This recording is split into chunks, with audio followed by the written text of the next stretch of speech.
Oh, yes. Here she is, Miss America, right? Sorry, it's very slow mo. I just chose it because I didn't have one set. Hey guys, how are you doing? Good to see you guys here. Thank you for being here. Here she is, I don't know the Miss America song anymore, so I don't know. I'm just being very facetious, sarcastic, uh, angry, resentful. I don't know what I don't know what it is. It's Lori Damn Daybell. That's what it is. And that's who it is. And she is strutting her stuff. Strutting her prison pocket. Oh my gosh. Yeah. I mean, she's got her Mark Means uh computer bag with the computer, and only she knows the code. Lori knows all about the codes. Let me tell you. I now know all about the codes because I dig into her life. So it is nothing but a code. And it's got to be miserable, man. It's got to be miserable. But yeah. So, I mean, this video is like 3.5 minutes long, but I can cut it off whenever. But this kind of helps me ease on in without, being too awkward. Plus, we get to see the hooker. I'm sorry. I mean, it is what it is. She was Chad's concubine. So I don't care who she sees in heaven or claims this. I don't care. We're not here for that. So yeah, good. Because I can upload this other one that I wanted to share with you guys too. That's what I was trying to do before I came on. But as you can see, it made me, yeah, I'm late. So I do apologize for that. And thank y'all for being here. I appreciate it. We're gonna y'all, earlier today, I just went to do a little, I don't know, we were gonna do this on Alex, mainly focusing on Alex today. It's hard for me to do that kind of stuff because I focus everywhere. Okay. I'm like watching the whole thing.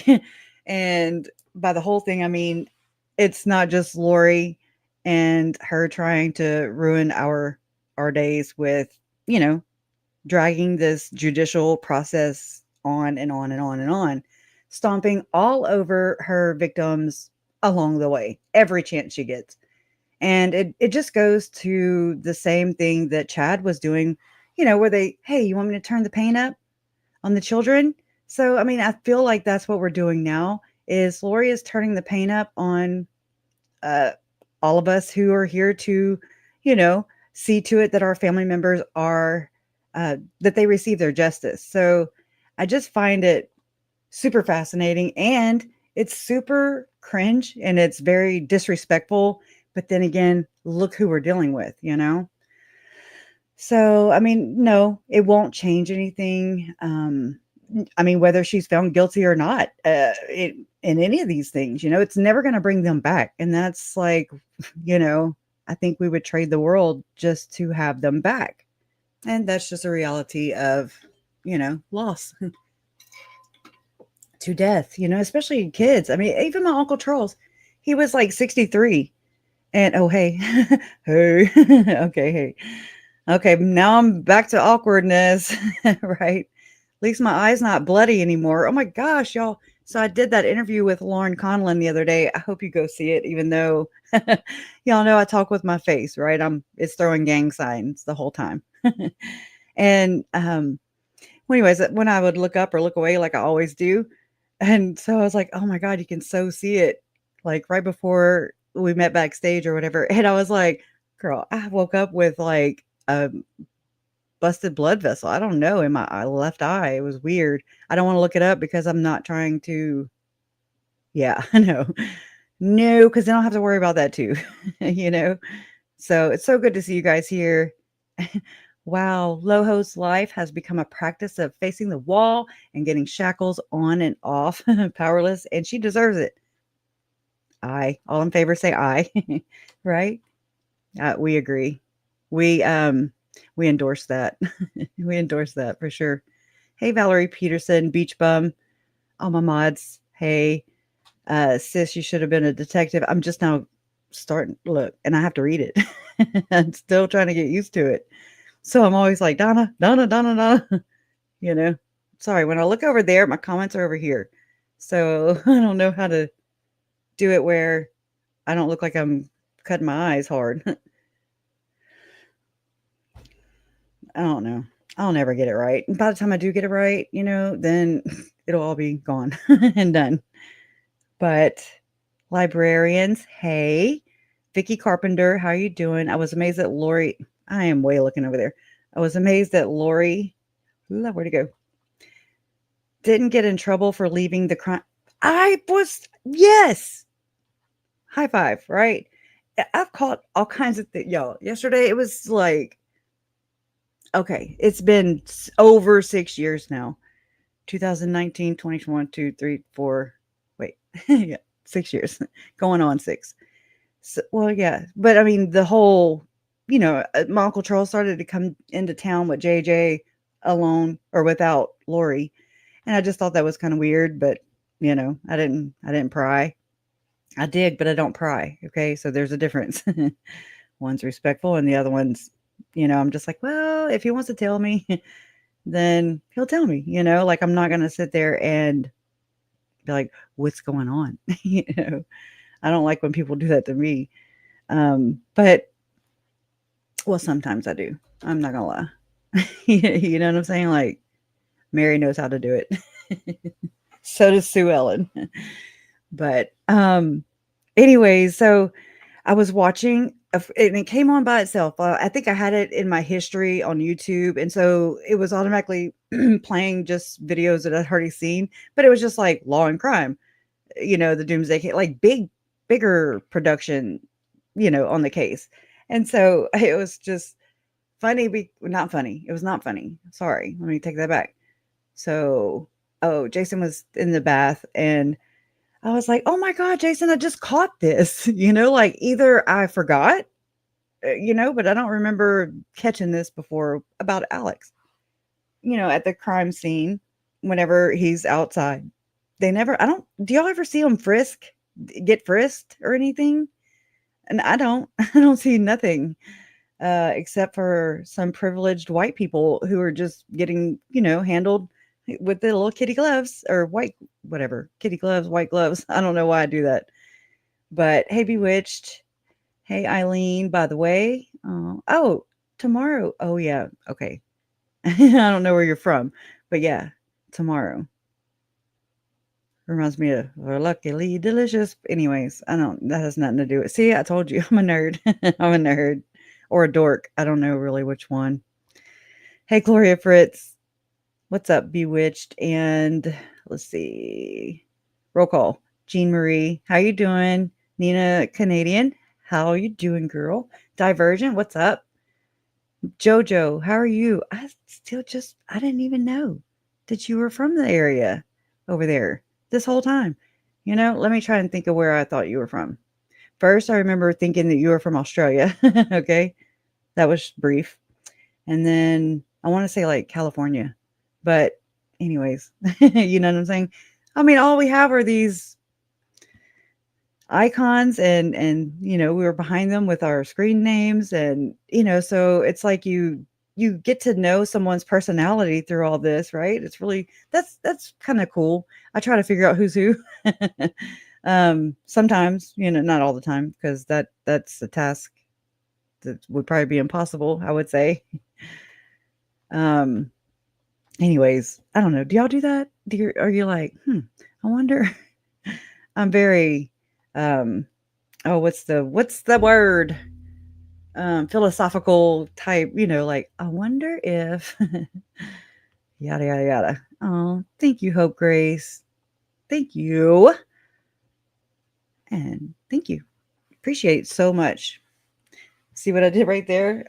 Straight up got a bat bag. I mean, this was before a bat ever would have the implications that it does now with my uncle and his case and a bat. And oh my God. Anyway, so that's Easton from a bat bag, and I cut it out and I shoved it in that frame right there. So anyways, that's me. I still kind of do. I used to like to upcycle, or I don't know, put wood and like wrought iron or metal. Just, I don't know, kind of rough, but not all the way. Like, I don't know. I don't have a style. I just am very boho, if that's even a thing for me. I don't even know what I am. Let me shush. Okay, and Angela, what's up, girl? Amber D, how you doing? Welcome, welcome. Hey, sweet Melissa, good to see you always. And Valerie Peterson, like Colby said, it's a shit show, and it will be over for her, and she will fade just like Chad Dumbbell, Daybell, Deball. Yeah, because I went into this video too last night. I was, I told you it was going in my history, and it played the weird phone calls between, when Ian was on the stand in Chad's trial, and they were playing all these. Oh my God, they were like, it was Melanie Pulowski and Ian and Alex and well, a little bit of Zalema, and they were talking about Melanie Gibb throwing her shade, but trying to be super nice about it. It's so gross. If Melanie Gibb does actually testify for the state or whatever, then, I mean, are we going to see a horror of times two, like round two, ding, ding? I am here for it. Like that day, I will be like bringing the popcorn in there for real. Man, I was just, the first time I heard, you calling me a core whore? I gotta get an answer on that or this or whatever. And I'm just like, what'd she say? And I'm watching, like, sometimes, or one of the cameras would focus on my mom and my dad. And they're like, they have, well, Larry has his mask like this. It's not even covering his nose. Anyways. And this was during Chad Daybell's preliminary hearing in August of 2020. And anyway, so he's like, I'm watching them like go, like, who are all these people that they're talking about? Like I'm sitting there and reacting to their facial expressions too. Like what, like core horror. It just sounded like some old biddies just being super righteous about, but inverted. I don't know. That was the weirdest thing. Well, one of the weirdest things in this case. It was just weird to witness. I was not expecting that. But there is a lot of justification with scripture, using scriptures, especially in the Book of Mormon and their stories. Not everybody knows who Nephi is or Moroni. Okay. Over here, outside of Mormonism, I don't know who that is. And I mean, that was very frustrating too, to figure all that stuff out. I'm like, who are these people? And where did they come from? But I work backwards. I work inverted like they do, like they are. I'm just not inverted though, allegedly. Hey Trace, how are you doing? And Beach Bum again. Hey. Yeah, I know. I'm sorry, 13 minutes in. I'm so sorry. And Baggage, what's up? Hit the like button. Thank you. Appreciate it. Slap some DNA on there. Yeah. Make it push in instead of out. I don't know. Appreciate it though. Hey, Lamisa. Yay. It's okay if you're not. Okay. We love you no matter what. I'm drinking Pepsi today. I'm a little hyper. Lay off the Pepsi. Hey, NF Mom. I almost passed you up there. Can we give Kay the controller for the shock vest she has to wear during court? I know, right? Dude. Remember when Mom, or whenever Lori, the first court hearing in Idaho, when we were like, oh my God, I know I was like that. And Lori walks right past my mom and my dad and Colby and Cole and was Zach there? I don't know. My cousin Zach. I don't remember. I don't know. Anyway, so she walks past everybody and she snubs her nose up at the entire world, the judge, the jury. The jury wasn't there, but the cameras, she looks dead at the camera too when she's sitting there looking like a damn vixen. She must be pretty empowered, to have like a bulletproof vest on, being a translated being. That's kind of a waste, huh? And so when I was watching Colby's live, what was it, last night? I think. And it was something. Oh, when the judge told her, that she can't have 2 trials simultaneously, and I was like, other translated beings can. You know what I'm saying? Because she's just extra. I just need to stop there. She's pretty extra. Um, and, anything you can do, I can do better, that type of attitude. So anyways, but yeah, I vote for this NF mom. Where do we place our ballots? You know? Where do we go? I'm there. Thank you, Miss Gloria. Thank you. Oh, it's so appreciated. I so appreciate you. I do.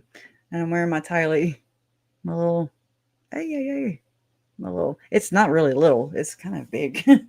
And I need a longer chain, but yeah, I had to clean it up a little bit, but that's in honor of Tylee. May the victims always be represented, represented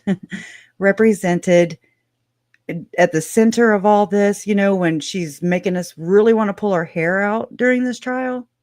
Look, I've already lost some. Okay. I mean, just let's bring the victims back to focus. That's what I do. That's what I'm just going to focus on that. Just, it's not about me. It's not about what I think about her or how she's acting. Just, we're going to get through this process. And like, I forget who brought it up, but about Colby saying the sooner she can fade into the abyss. We'll say abyss because I think that's where her type go. Anyways, thank you again. Appreciate it. Hey, Bearcat, how are you? Good to see you too. Reflections of me. It's a snowy evening here in southern Alberta, Canada. Well, that's really cool. It's March. I'm sitting here doing the calculations in my mind, but I mean, we're having early spring, or I don't know, maybe I'm just not paying attention anymore. More. I wonder when life will be. Let me not even ask that.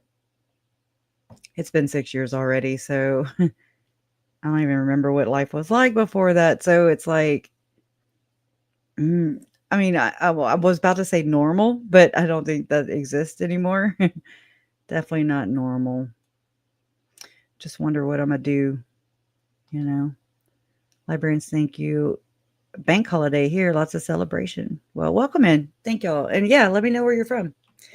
And if anybody's going to be at the trial, let me know. Hit me up. Hit me up. I sound like a little kid. Hit me on the hip.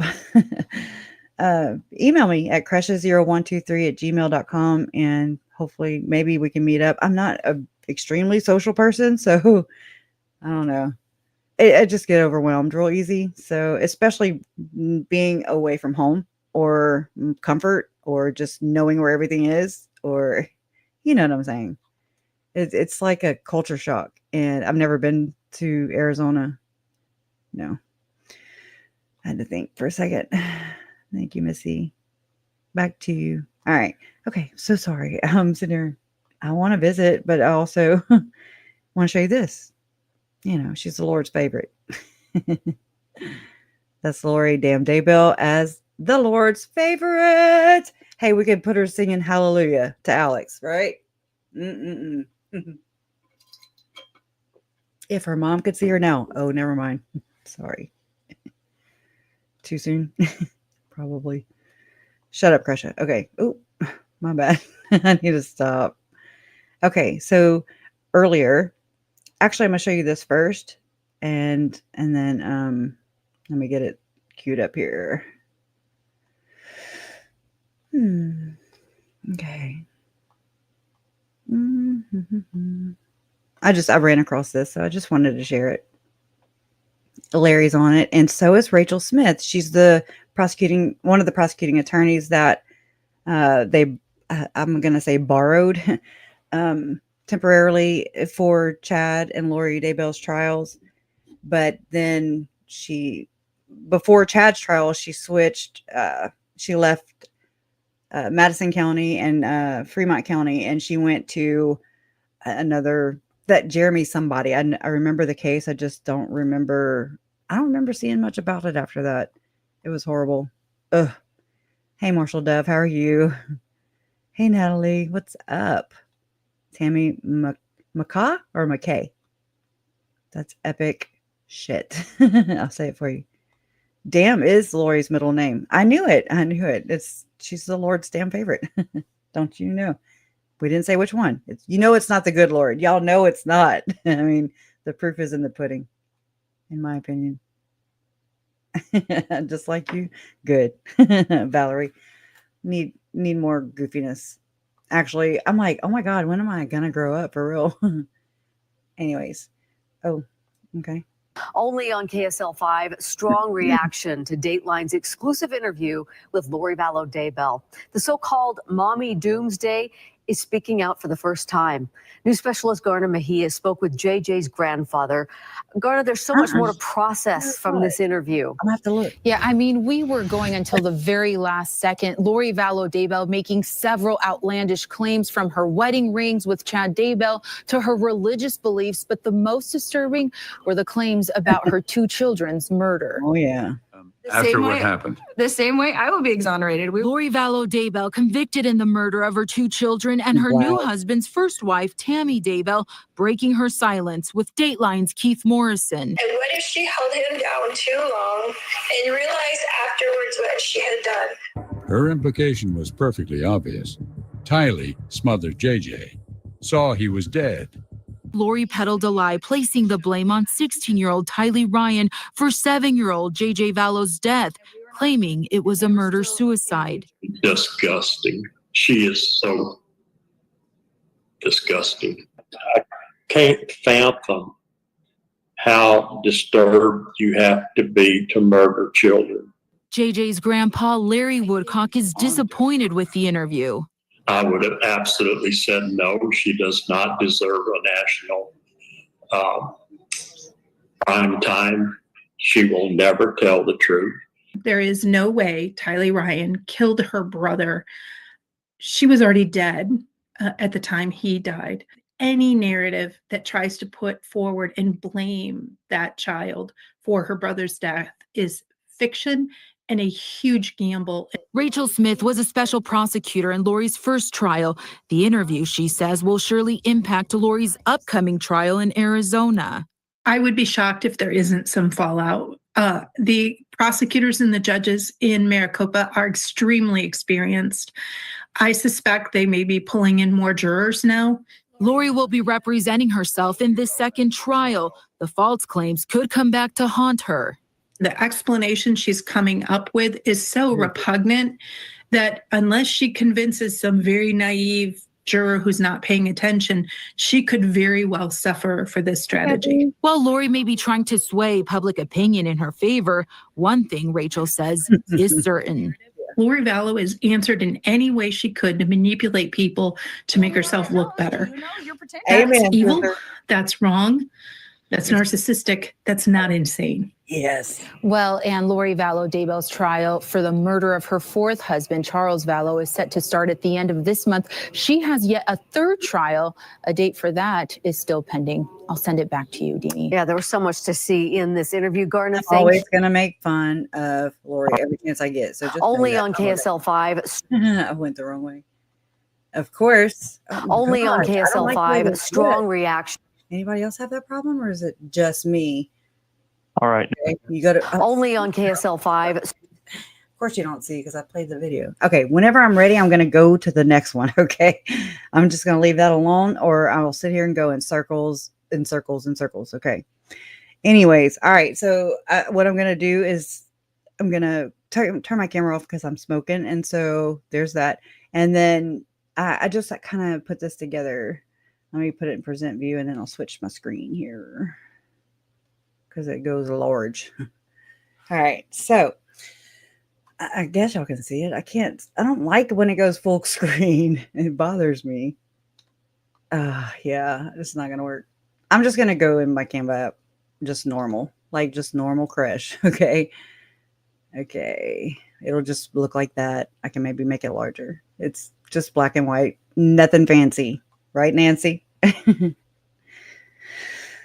Oh, thank you. Oh, yeah.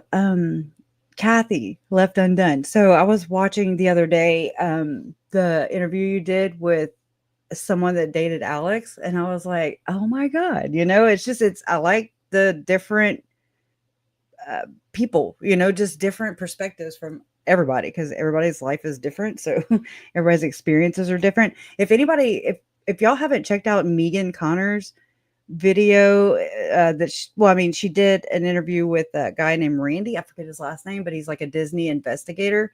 But he went on a double date with Alex Cox and Lori Daybell as his date. Okay, the Lord's damn favorite. Okay, I need to put that in there. I don't know if people will like that though. She blasphemes everything. So I mean, we have that going for her. She's got that going for her. How about that? We rebuke you, Lori. We rebuke you. Here, I got that too. It's a subscribe and then rebuke. If you rebuke the demons, okay, that's Lori Daybell. Okay, I'll stop being silly. It's just I'm in a silly mood, which is weird because it's been so serious. And I don't know. I've always been a jokester like that. Like I have to break up the seriousness or the awkwardness or the silence. I don't know. I've always hated that about myself, but not about me. All right. Alexander Lamar Cox and the Cox family. So this is a psychological analysis in the context of the Vallow Daybell case. So I don't have any pictures though. So maybe next time. Alexander Lamar Cox stands as a pivotal, though now deceased, figure within the intricate and tragic narrative of the Vallow Daybell case. As the brother of Lori Vallow, his presence loomed large in the events surrounding the deaths of Charles Vallow and the children, Tylee Ryan and J.J. Vallow. Initial law enforcement rulings indicated self-defense in the death of Charles Vallow, which involved Alex Cox. Oh, I was about to say one, but anyways, which involved Alex Cox. However, subsequent investigations have pointed towards a potential conspiracy. Of course, I mean, it has to be, right? A potential conspiracy in Charles's demise. Okay. So this says, furthermore, Alex Cox has been cited as a possible alibi by Lori Vallow in relation to the disappearance and deaths of her children. Given his consistent involvement in these critical junctures, understanding the background and formative influences on Alexander Lamar Cox, I'll say, and Lori Daybell, right? And I'd say Melanie Boudreaux or Melanie Cope Boudreaux Pulowski, which is Lori's niece, Lori and Alex's niece. Okay, so take a break. Which meant let me smoke my cigarette. Okay. Given his consistent involvement in these critical, I already said that, huh? Nope. Did I? Y'all. Okay, I'm gonna say it again. Given his consistent involvement in these critical junctures, understanding the background, I did, and formative influences on Alexander Lamar Cox becomes essential in seeking a more profound comprehension of the case. Okay. I hate when things aren't centered on here, like when it creates the presentation for me, I always have to pick like some second class version of it or something. I don't know. I don't have it. Excuse me. I don't have it figured out yet, obviously. The aim of this analysis is to delve into the less commonly known aspects of Alex Cox's family history, specifically focusing on his parents, Barry and Janice Cox. I spelt it wrong. Sorry, Janice. And his sister, Stacy Cox Cope, by examining their early lives, educational pursuits, religious affiliations within the Mormon Church, involvement in organizations, and the potential impact of their beliefs and experiences. Because we know they become practices, right? This report seeks to provide a richer context for the events that transpired. So it says this exploration will also address the user's interest in themes present in Barry Cox's writings, the circumstances surrounding Stacy Cox Cope's life and death, the purported top 5%ers mentality attributed to the family, and any potential affiliations of Barry Cox with specific groups. any fraternities or fraternal organizations is where I'm at. The structure of this analysis will proceed by first examining the formative years of Barry and Janice Cox, followed by an exploration of the cultural landscape that shaped their early lives. Subsequently, the report will deconstruct the themes present in Barry Cox's book and investigate the life and circumstances surrounding Stacey Cox Cope. The analysis will then delve into the concept of the top 5%ers mentality and its potential influence before finally considering any potential affiliations of Barry Cox with fraternal or other organizations. I was like, this is not really what I was like looking for. Like, I was just really gonna dig more into Alex, but then I was like, well, this is actually interesting. So the formative years of Barry and Janice Cox, again, spelt wrong. Sue me. All right. Barry Cox's early life began, just definitely don't send me any priesthood blessings and or blessings or curses or whatever. Bippity bobbity. Yeah. All right. Barry Cox's early life began in the Midwest in Kansas City. I didn't know that. Where he resided until the age of 18. Like many young individuals, he reportedly had no clear vision of his future during his youth, enjoying playing games and engaging in athletics. His athletic abilities in high school, particularly in football, led to recruitment and ultimately his enrollment in the Air Force Academy. Although his initial aspirations leaned towards a career in law, oh, wow, it doesn't fall far from the tree. The apple. It's just right there. Tree, apple. Although his initial aspirations leaned towards a career in law, the educational opportunity presented by the Air Force Academy scholarship directed him towards engineering. Engineering law degree on the low, right? Oh, literally on the low. Ha ha ha. Sorry. A little goofy, huh? So this decision appears to have been driven by pragmatic considerations rather than a lifelong passion for engineering. So, it's like a lifelong passion for engineering, but yet, just gonna, anyways. Oh my gosh. I'm trying to mute. It doesn't always mute though. Oh my God, I hope it muted. Let me go check. Everybody good? All right, we're good. Oh, hey Beth. How are you doing? Hi, Wyatt Rye Swayas. Wyatt Rye Swayas. I feel like that's something. Barry Cox did time in jail, allegedly. And I mean, I remember hearing, and so I don't know. I'll say like Lori says, corroborate. She says corroborate. She sure does. She said it twice in a row the other day. So we heard it twice. But yeah, he had allegedly gotten arrested for solicitation of prostitutes. Allegedly, again. Yeah, he literally wrote a book on how to dismantle the IRS, y'all. You cannot make this stuff up, and you wonder why these people are crazy. Like, they're kids. There's 2 kids out of how many did they have? I'm not trying to be insensitive, but I mean, it's like, it is what it is. I guess if my family members weren't the victims of that, and they didn't mark my mom as a zombie, then I guess, maybe I wouldn't feel so, I don't know, mad, angry. Anyways, this decision. Okay, I already said that. While serving in the military, so that's interesting to me. I'm like, this is so MK Ultra. I know I'm going really weird here, but I mean, it does. It sounds so MK Ultra with all these people and doing what they're doing. Allegedly, no, the convicted ones that we follow here that are abusing their children extremely or like severely abusing their children.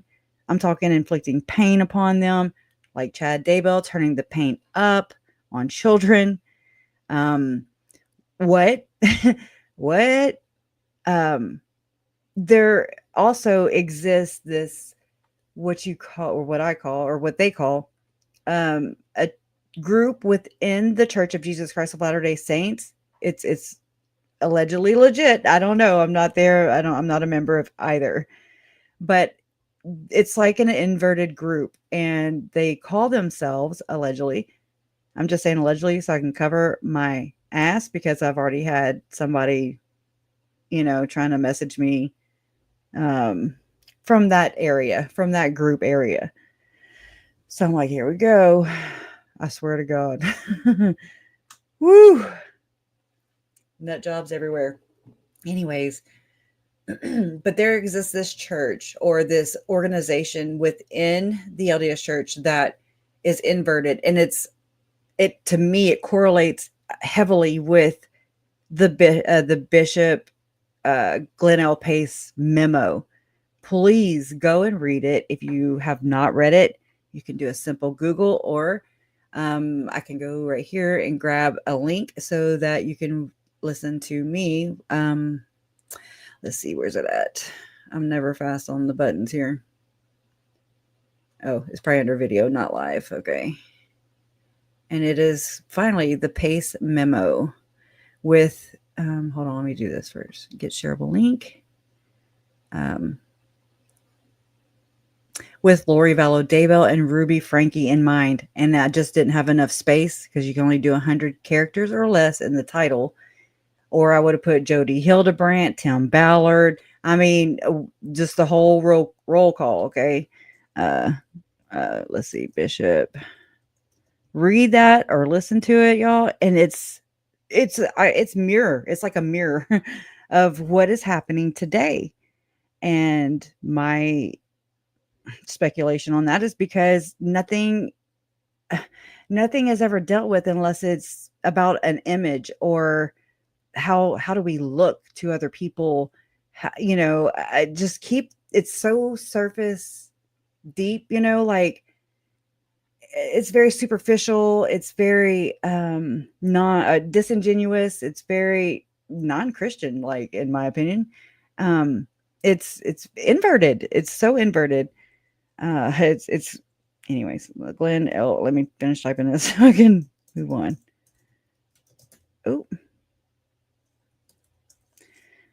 Oh, I accidentally capped it. Okay. Oh, I'm sorry. I don't want to. Let's see. I just put it in the chat. Okay. So I urge you to go and just kind of familiarize yourself with the Bishop Glenn L. Pace memo that came out in 1991. And it was from a higher up in the LDS church who was tasked, with having to do an investigative report. And he was actually an accountant, a CPA. And so he's a bishop. This just, it proves, it shows, it exhibits the whole layman with how they put these men in these bishop roles, these leadership roles, and they don't have the right skill set to deal with all the issues that come into their office, that come into their ward, their church, their meeting house. And so it's like, okay. So, this man who's a CPA by day and an apostle by night, or, by church, here he is tasked with interviewing 60 of many, many, many more alleged victims that were claiming satanic ritual abuse. And I know some of you are probably like, oh my God, they debunked that. And all I'm asking is that nobody close off completely any avenue, especially when there's a concentrated amount of abuse happening to children in that area. Nobody wants fame. Nobody wants infamy. Nobody wants to be, grab their bag, collect the money. That's all I heard with Diddy. And I'm just like with Tim Ballard too, like all the women who are trying to get justice for him implementing. And he straight talks about it. The couple's ruse, the same pickup line that Chad Daybell used on Lori, the same pickup line that Julie Bro used on allegedly other men, like, hey baby. If somebody legitimately, like where you stand right now, where you are today, okay, like if a man, just pretend you're single. Just pretend you're single and or whatever. Even if you're not, run. Because if somebody comes up to you and says, "Hey, I think we were married before in a previous life," I'd be like, "Cool. See you on the other side." Like what? How does this help me now? Is what I'm saying. Like, what are you gonna do with that? What's the proof here? Because this is what got Lori.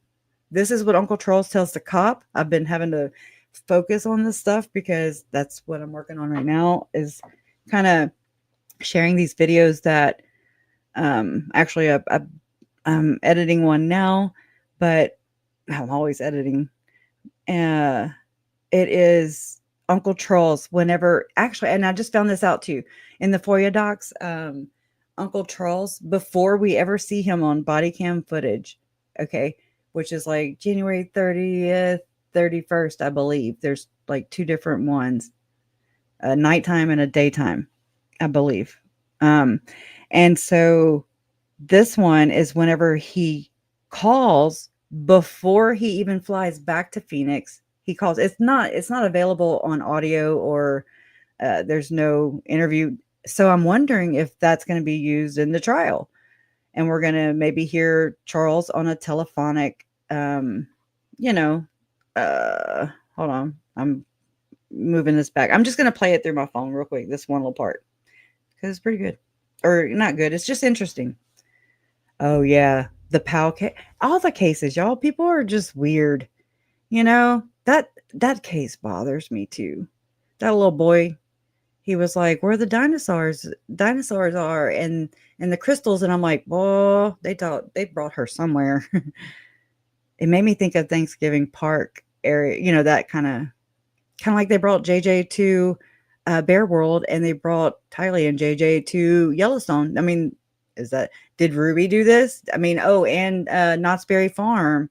Like what's going on here? MK much? All right. Gilbert Report I'm just Summary. playing this right now. Investigation. This supplement is intended to be a summary compilation of all Gilbert PD reports as they relate to the murder investigation of Charles Vallow.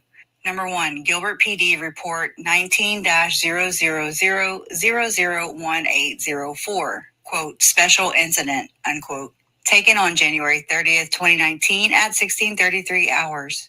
Location was 2267 East Tomahawk Drive, Gilbert, Arizona. Shared residence for Lori and Charles. The involved parties were Charles Vallow and Lori Vallow. Synopsis. Telephonic report. So this is a phone report. Charles called GPD to make a report of Lori acting strange and making threats. Some of the strange behavior noted by Charles to GPD was that Lori felt she was living her sixth life.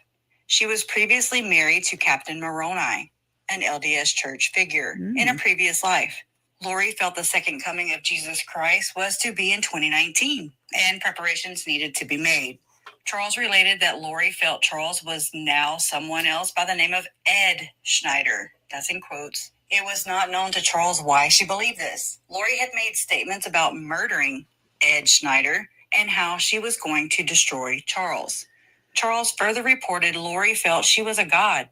Charles was in Texas when making this report. He was advised of options that included a psychiatric evaluation, community bridges, and a petition to get a mandatory evaluation for Lori. Charles reported he was returning later that day and would go seek the order when he arrived. Charles did not want GPD to make contact with Lori as he felt it would only aggravate the situation. Oh, that's my little car.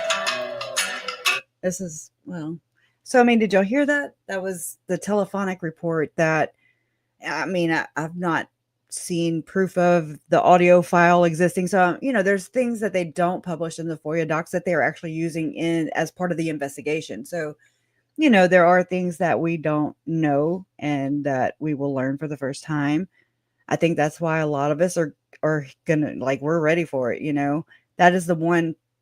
It's a positive and a negative. I don't know how to really put that, but it's a blessing and a curse. I mean, there's as above, so below. I don't know, but it's like, okay. All I can say from experience with going, and these 2 trials happening back to back every year, one. And, seriously, this is the 3rd year in a row that Lori will have her trial overrun my birthday. And April, the whole month of April is just, what did the judge say the other day? Dark. I was like, wow, interesting terminology to be using, I don't mind when they do it, but I just think it's interesting. Lori's right there. And I mean, she rated her poor little children and their innocent spouses like Tammy and Charles, maybe Joe. I mean, I don't put anything past any of these people. I definitely wouldn't trust them. I wouldn't close my eyes. I mean, no, ma'am.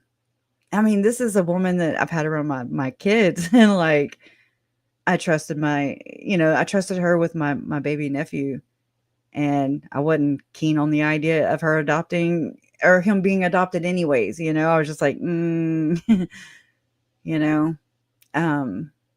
it just makes me think of like whenever her and Uncle Charles came to Lake Charles, where we live, to pick JJ up and bring him home for the first time during the adoption process.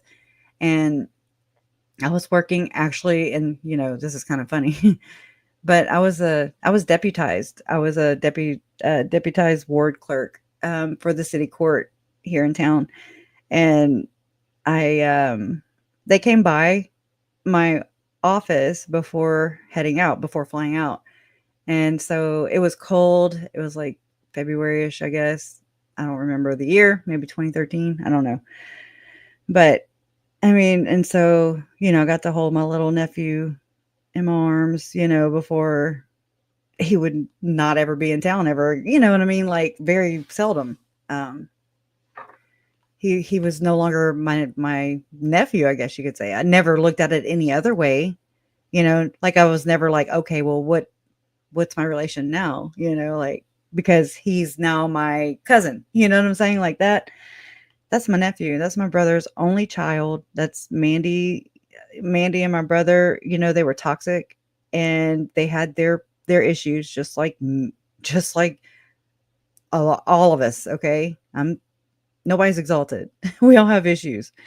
And some are just healthier in dealing with them. And some have the tools, some don't, some, anyways, but I mean, this is what we're dealing with. We're dealing with these super righteous, they think they're righteous, they're hyper righteous, they're inverted righteous thinking people. And they think because they go to church that they're shit, that it doesn't stink. And so, I just find it very, well, let me find the right word.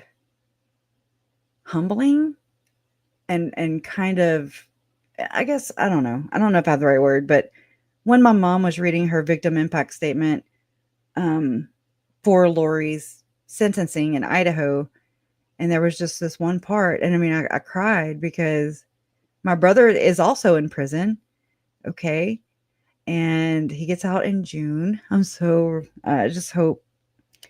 hope he finds his way. Everybody has to find their way. You can't force anybody to do anything that they don't want to do. Okay. So everybody just stop trying to control everybody else's lives. Anyways, that's my advice. But it was just interesting when my mom was like, Lori, Todd forgives you. And I'm just like, wow, like that is just so huge. That's just huge coming from, the drug baby's parent. Yeah, you know what I'm saying? That you murdered.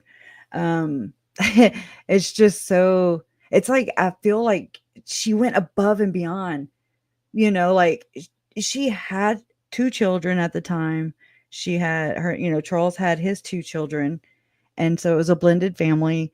And I mean, all you have to do is just say, no, Charles, I don't, or anybody you're married to, and just be like, no, I don't feel adequate as a mother. I don't feel worthy. I don't feel like I can handle that. Like, I feel like I'm not getting enough attention. Like, I'm just now enjoying sleeping in or whatever it is. Just be real. That's all you got to be, is just be real. Don't try to be fake and put on this facade, because it's all about appearances with these people, and it's all skin deep, and it's all so disingenuous and so fake. I mean, fake. And that's so disgusting. It really is. And I'm sorry I use a lot of D descriptors, but it just, I don't know. It's deplorable. I mean, I can go on and on with the D's for sure. But I mean, she went above and beyond, and knowing already now, looking back into the case, into her and Joe's custody battle and all the things, okay, all the red flags that are screaming out at us, okay, looking at those now, of course we don't have that kind of vision, or that, that worldview, that perception whenever we're in something. Usually it's when you step away and you're like, oh my God, that was horrible. Or, oh my God, I was in a relationship with a narcissist. Or, oh my God, I'm the asshole. I mean, I've done it, but I don't think people like Ruby, Jody, and Lori and Tim and Chad and just all the people, I don't think that these people know how to read the room, so to speak, how to, like, oh, just have that self-awareness, to do that self-reflection, just kind of go inward, not inverted, but inward, where you're like, I don't know. That's just how I process all the things that I deal with, or that's how I do my thinking. I have kind of got to be by myself and to myself, and it gives me time to just kind of figure things out. And then I'm like, okay. I don't know. I guess I'm slow in that, because I do a lot of thinking now. I used to never like to be alone at all. And that sucks too, but when I met Jason, he finally, it was somebody that I could just trust. And I wasn't sitting there waiting for the other shoe to drop, as I usually am, but I still always look. I'm like, anyways, enough about that. But do y'all I don't want to loop this too long. It's already annoying. Let me stop it. Where you at? Okay. Anywho. And I have this over here, so I don't know how to do it. And I don't know. Do this. Whoa. It's not your day, Crash. Again. This is better. It's a little better. All right. So back to this. Allegedly. So this decision appears to have been driven. I already said all this. Okay. So yeah, he went to the his exposure. We're talking about Barry Cox. His exposure to No, let me start at the top. This decision appears to have been driven by pragmatic considerations rather than a lifelong passion for engineering. While serving in the military, he furthered his education by attending night school and obtaining a master's degree in business from Boston University. His exposure to, are you sure this is the right person? I don't know. His exposure to semiconductor devices in the Air Force ultimately guided his career path, leading him to Texas Instruments in 1969. Are we sure we have the right Barry Cox? Yeah. Allegedly. I do have sources, so I'll give them to you when I'm done. His subsequent rapid rise in the semiconductor industry, including positions at Intel. This can't be the same Barry Cox, right? Is it? What do y'all think? Allegedly. Okay. His subsequent rapid rise in the semiconductor industry, including positions at Intel and various startups, culminating in guiding 5 companies through the IPO process, suggest a highly driven and intelligent individual with significant business acumen. This trajectory contrasts with an account that describes a Barry Cox with a troubled youth marked by, this isn't the one, this one right here, marked by alcohol, drugs, gambling, and marital difficulties, including leaving or being expelled from 4 colleges. So that's not our Barry, that one, not that page. And so it just kind of went through a couple accounts. This account also mentions a later conversion and involvement with the Fellowship of Christian Athletes. It is important to note that the provided information includes details about several individuals named Barry Cox with different backgrounds and careers. It's going to do it for Janice too. You'll better figure out who it is though. The Barry Cox relevant to this case is the one who attended the Air Force Academy and had a successful career in the semiconductor industry. What is the semiconductor industry? Okay. You know, what the hell is that? Is it like railroad? Is it, I know it's engineers. I'm Googling it. Doctor. Industry.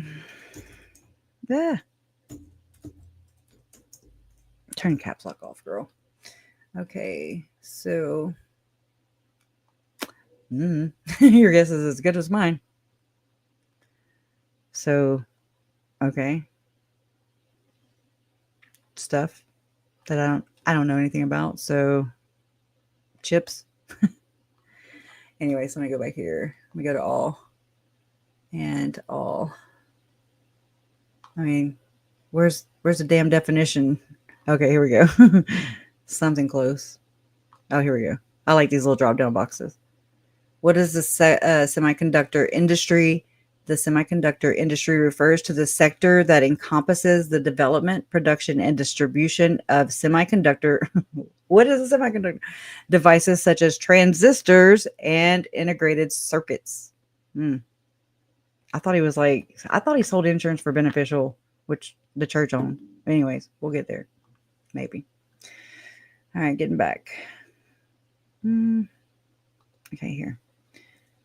All right. We'll just look. Me and my chat GPT did this, so, you know. Janice Lee Cox, the mother of Lori Vallow, was married to Barry Lynn Cox, and they were described as a devout Mormon couple. I think this is our people, okay? Lori was born to them in 1973, right? And then Alex, too. Woo! Information regarding Janice Cox's youth reveals that one individual with this name, y'all, and I mean, I dealt with this in the very beginning, you know, when before this was even public, I printed out a lot of like family history. I mean, I had a lot of ink at that time and printer, you know, and paper and all that. So I printed everything. That's why I have a lot of, you know, hard copies. But I mean, I was like, how can there be 2 Jan Coxes? Like, how can Barry be married to Janice Cox and then also have a brother? Okay. A brother named Jan Cox. I was like, Anyways, I still don't know the answers to that, but here we are. Let me continue. Information regarding Janice Cox's youth reveals that one individual with this name graduated from Furr High School. I thought that was kind of funny. Participated in the Matador Twirling Squad and was a member of the Crosby United Methodist Church. This Janice Cox married Don Cox in 1970. And so what gives? Because that's like when Stacy was born. So another Janice E. Crossman is the maiden name. Cox was born. I don't even want to talk about it. Maybe. Was born in Maine in 1936. Graduated with a bachelor's in psychology from the University of Maine. Met Charles Cox at a Methodist camp and later taught language arts and ESL 15. I don't think that's our girl. This individual was deeply involved in the United Methodist Church. That's definitely not our girl. And with music throughout her life. Lori Vallow's mother is consistently referred to as Janice Cox or Janice Lee Cox. Or Connor is her maiden name. That's how Megan's dad is their brother and sister with Janice. So Janice is Megan's aunt. That's like, and then so Melanie Boudreaux is her cousin too. You know, Alex was her cousin. Braxton's her cousin. If anybody had watched that Hidden True Crime interview with Braxton, interesting dude, huh? Whew. All right. Okay, so Lori Vallow's mother is consistently referred to as Janice Cox or Janice Lee Cox in the context of the case. She later became a writer. This was interesting, which I remember Megan bringing out some of this stuff. She became a writer focused on Christian themes, beginning her writing journey in 2001 with poetry and Bible journaling. Can we please stumble upon her blog, please? Maybe that's the blog that Lori was like, oh my God, you know, somebody in my family told me, this is what she told Keith on Dateline, that somebody writes a blog about me every day. And I'm like, it's not, okay, genius. It's not like a whole new blog every damn day, you know, but you are the gift that keeps on giving. And I'm using that just, you know, so I can use the slang, so I can use the phrase, because she's not a gift, but oh my God, her case has produced voluminous, all her cases, all her crimes that are not tragedies for her. They are tragedies for me, my family, and all of us who are here to pick up all our damn pieces, you know, and ours. It is crazy. So, right. Sorry, I get a little carried away sometimes. What's up, Northwest? How are you doing? Brady Starr says 2018 Barry Cox Arizona State Bar reprimanded him for the unauthorized practice of law, implying he lacked formal legal education. There are no records of Barry attending college. I thought he went to BYU because Leah Satilli wrote the book and she included some things in there too. And I mean, I have news articles. I don't know. I mean, this is, of course, my chat GPT, but you know, we're just kind of the conversation, you know, I'm not trying to put it out there like that. That's why it's kind of going through all of them. But I mean, I don't know. Let's just fill this out. Let's just fill it out.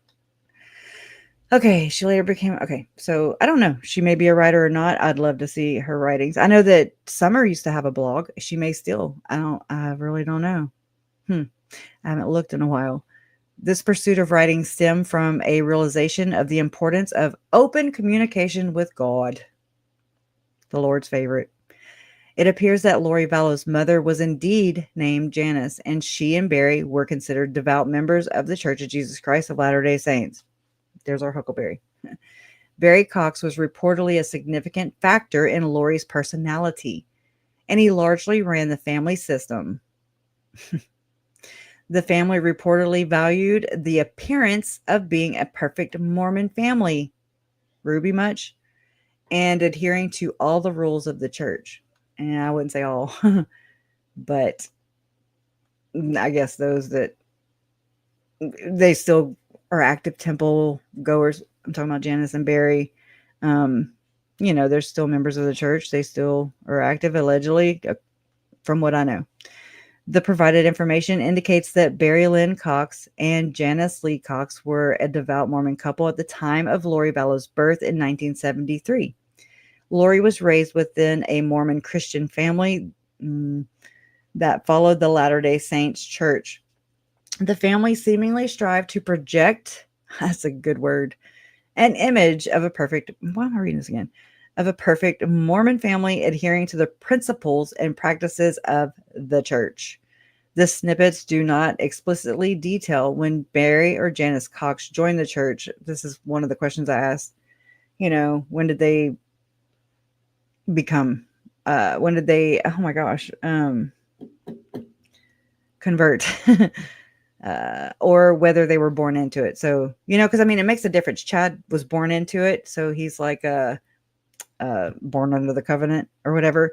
And so I always thought that Lori was, you know, too, because of how Mormon I thought they were.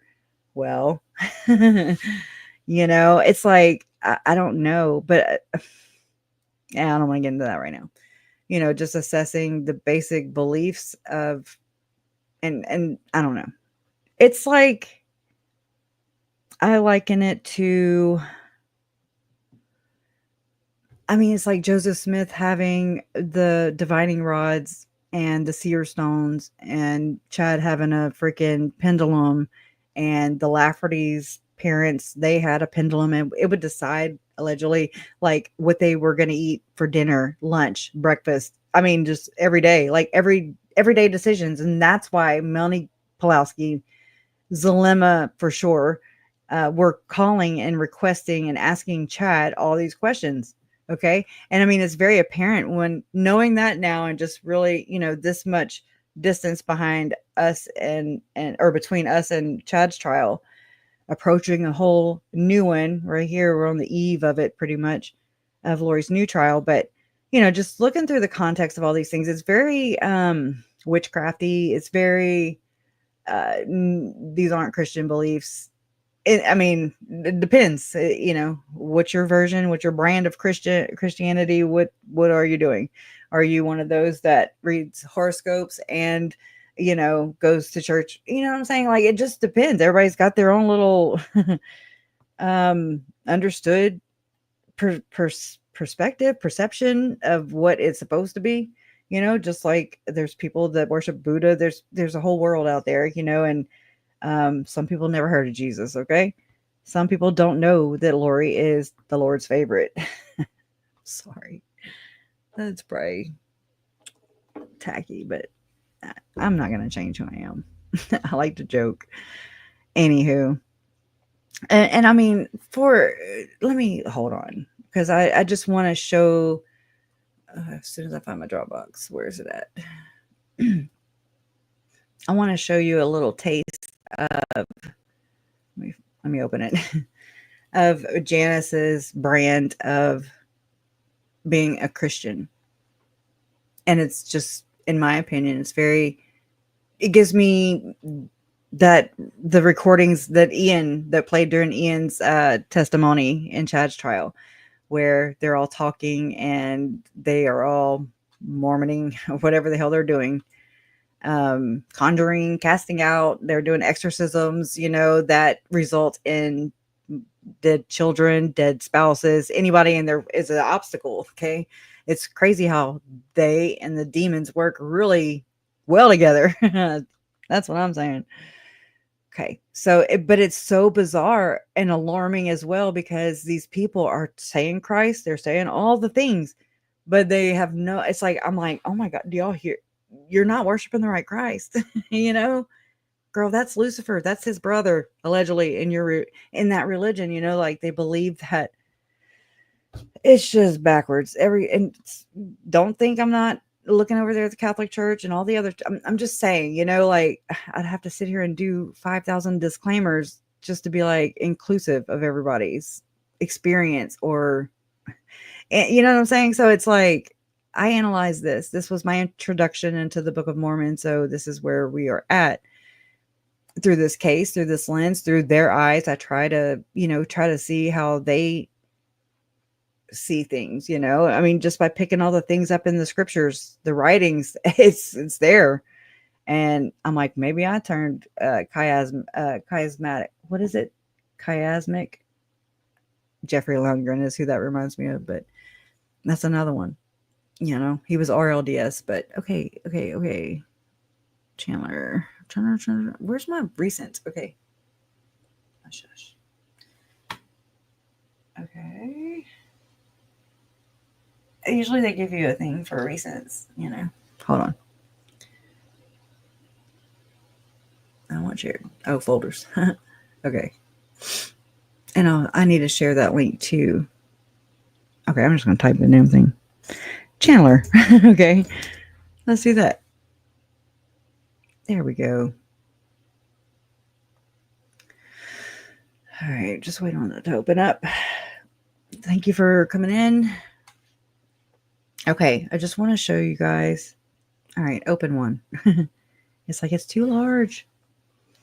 Open. Okay, so I have this open. Let me look up the name real quick, and then I will share my screen. There it is. This computer is like super close to me, so I don't know. My screen is, I feel like I need to go cross-eyed or something. Janice. Hopefully. Enter? No.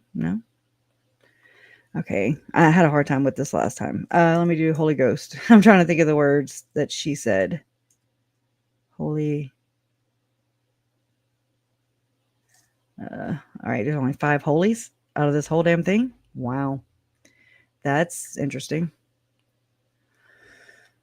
Lori told everyone that they were related to Chad or Lori at one. Okay. Hold on. Just reading something. That's how this works for me. I run across things and I'm like, oh my God.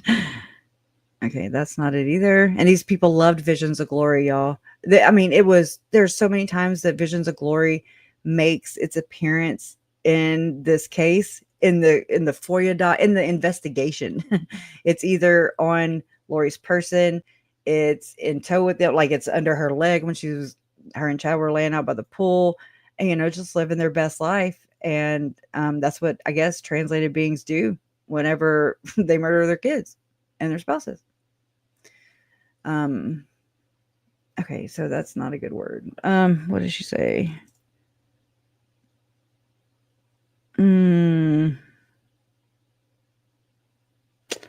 Let me try spelling it the other way because he might have misspelled it. Waiting. So sorry, y'all. I did like a little short out of this. Not really a short, but I trimmed it out of a video, but it would have taken me just as long. I don't want to say Cox because, Lord, there'd be a lot of them. Spirit. It was a spirit. Spirit. Oh my God. Oh my gosh, there's a bazillion of them. Oh, here it is. Yeah, here it is. Okay, so I think this is it right here. I think this is. Yeah. So on March 2nd, 2019, so 6 years ago, there was a forwarded text from Alex to Lori Vallow that appeared to be from Janice, their mother. Okay. It reads as follows.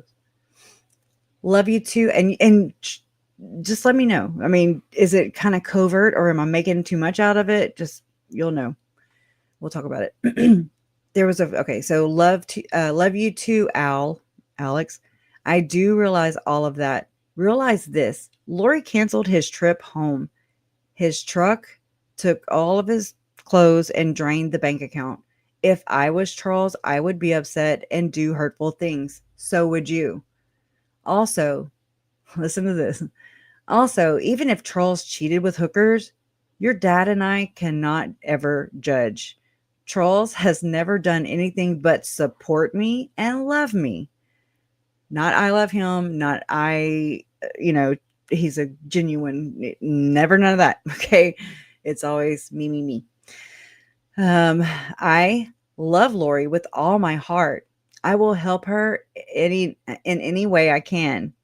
But because I have been talking to Charles so she's been talking to Charles with the spirit guiding her. Even if he does not have the spirit, that's why I was like, she's just basically saying he's dark. He don't have the spirit. Spirit's guiding her. And so that's why she can talk to Charles is what I'm trying to get at here. And so it's very covert, but it's like a dig or like marking him, labeling him as a zombie. I mean, can we go that far? Again, they say it's in plain sight and we got to open up our damn eyes, y'all. If we don't, it's been existing for eons, I swear. But okay, so I'll read that again without chopping it up. Also, even if Charles cheated with hookers, your dad and I cannot ever judge. Charles has never done anything but support me and love me. I love Lori with all my heart. I will help her in any way I can. But because I've been talking to Charles with the spirit guiding me, even if he doesn't have the spirit, it has led him not to go through with the divorce and decided to turn on all the cell phones and put them back in Lori's name and move out of the house and is going to pay for Lori to move back in. No strings attached. Hold my beer. So if that happens, just know the Lord works in mysterious ways. Sometimes things that look black and white are actually gray. I love you. I would love to talk to Lori, but I haven't heard from her. I know I'm led by the Spirit in my actions. That's like a doubling down. Like, trust me, I can talk and interact with Charles. I'm the mom.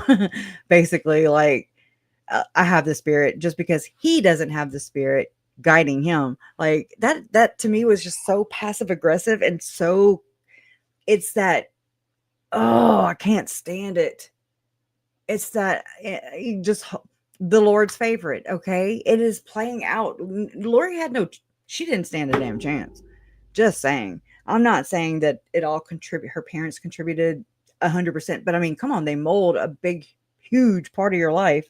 That's your first cult leaders. Some people can look at it that way, but you know what I'm saying? Like, to me, it's just very covert. Let me go see what y'all are saying, because I might just be sitting here circling the drain for no reason. I mean, do y'all see it too, or is it just me? And I mean, tell me if not. I mean, it's likely that I could be reading too far into it. I mean, I tend to do that. Lorhor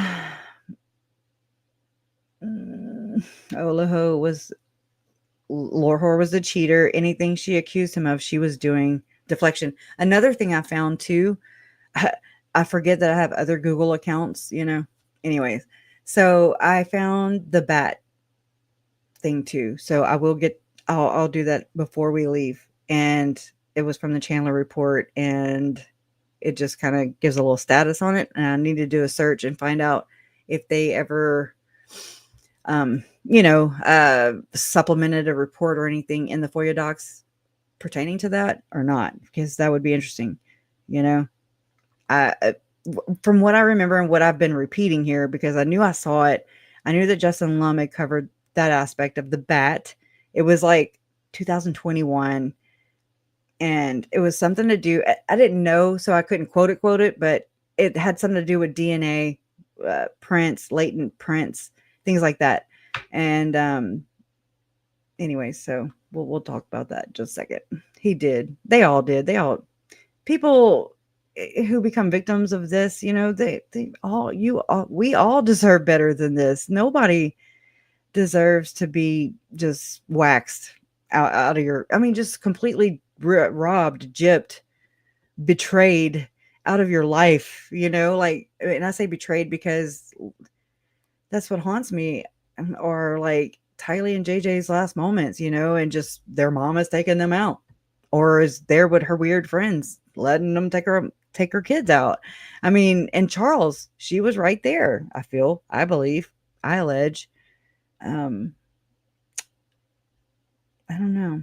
I feel like it was just a big taunting chaos fest. Like, I feel like Alex never even had his gun in the room.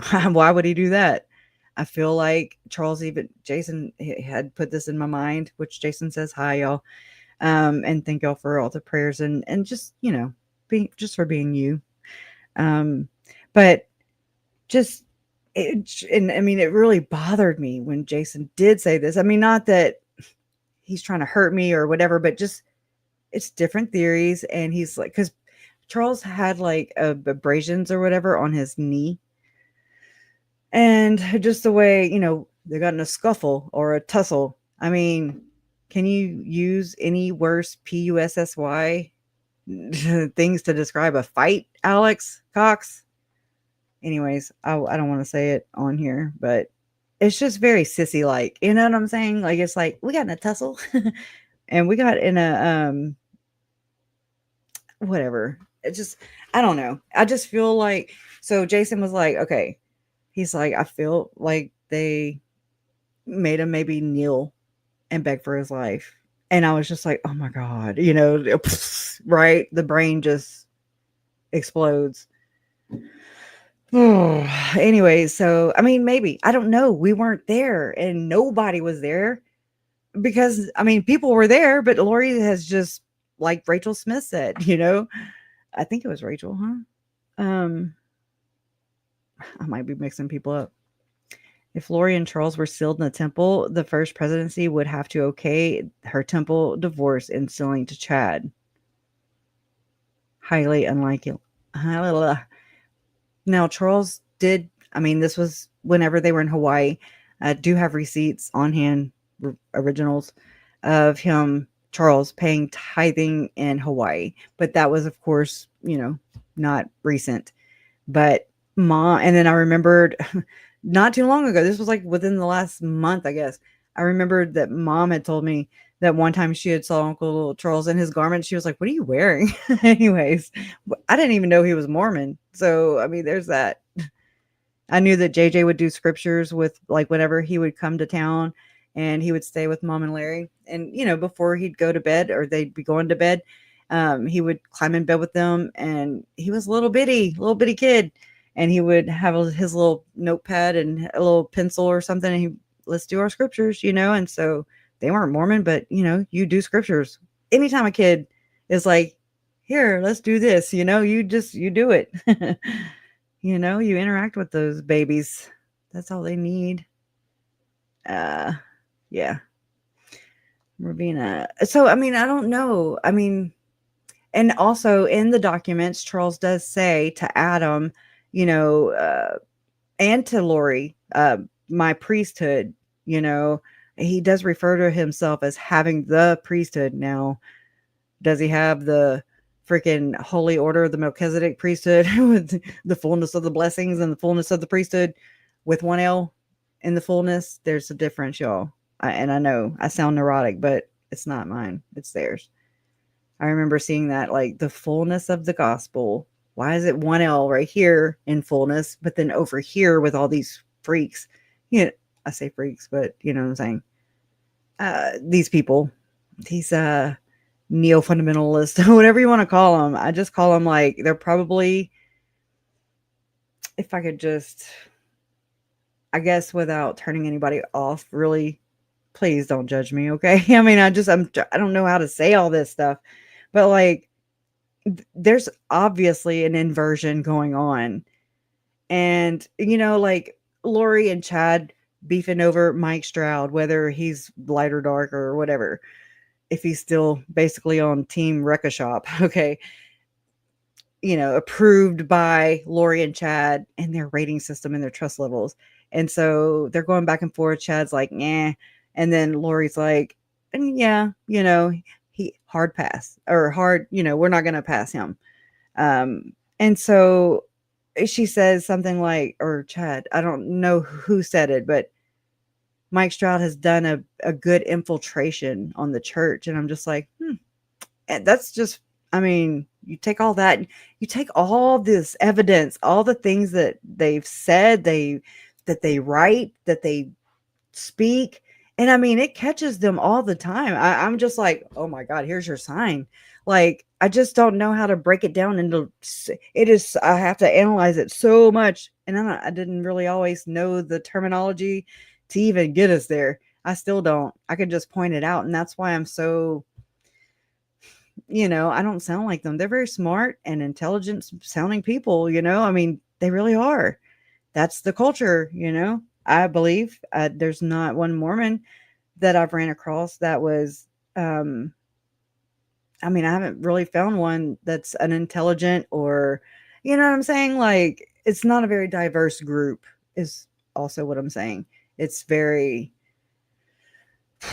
concentrated to one geographical area, especially, again, it's like, but then finding out some people were saying that the Idaho, like where Chad no more, was like way more Mormon than, just regular towns in Utah. And I was like, what? I don't even know what that means.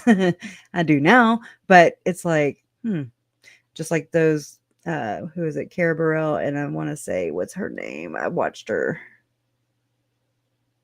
Oh my gosh. She lives in Texas. Ex-Mormon.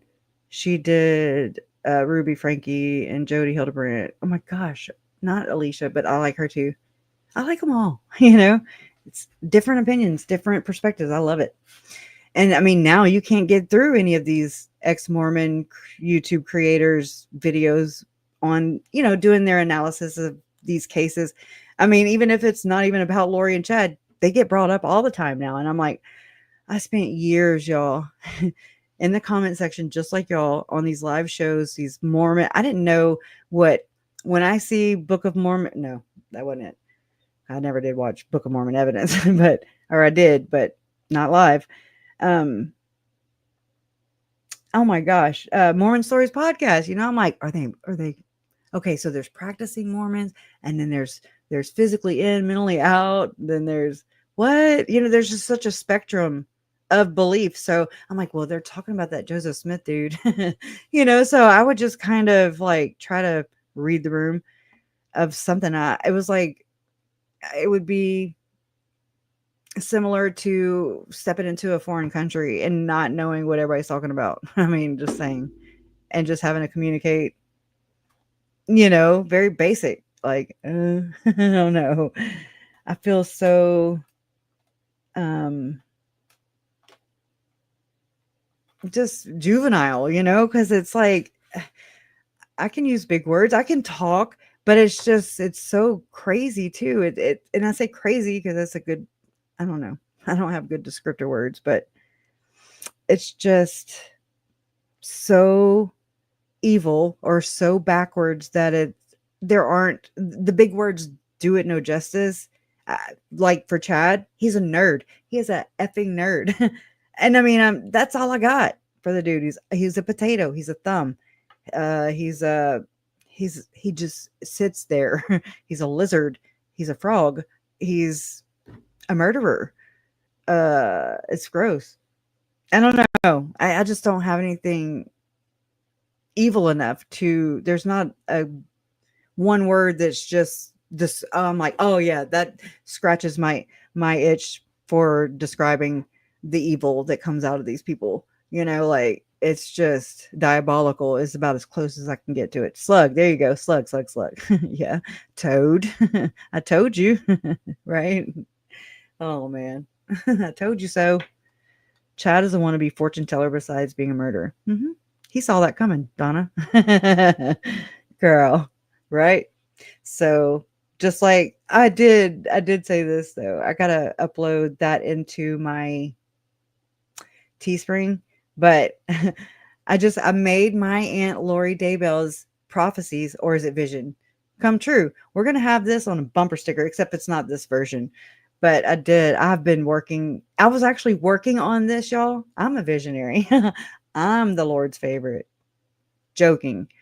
But I was watching Dateline on backstage, basically with my mods.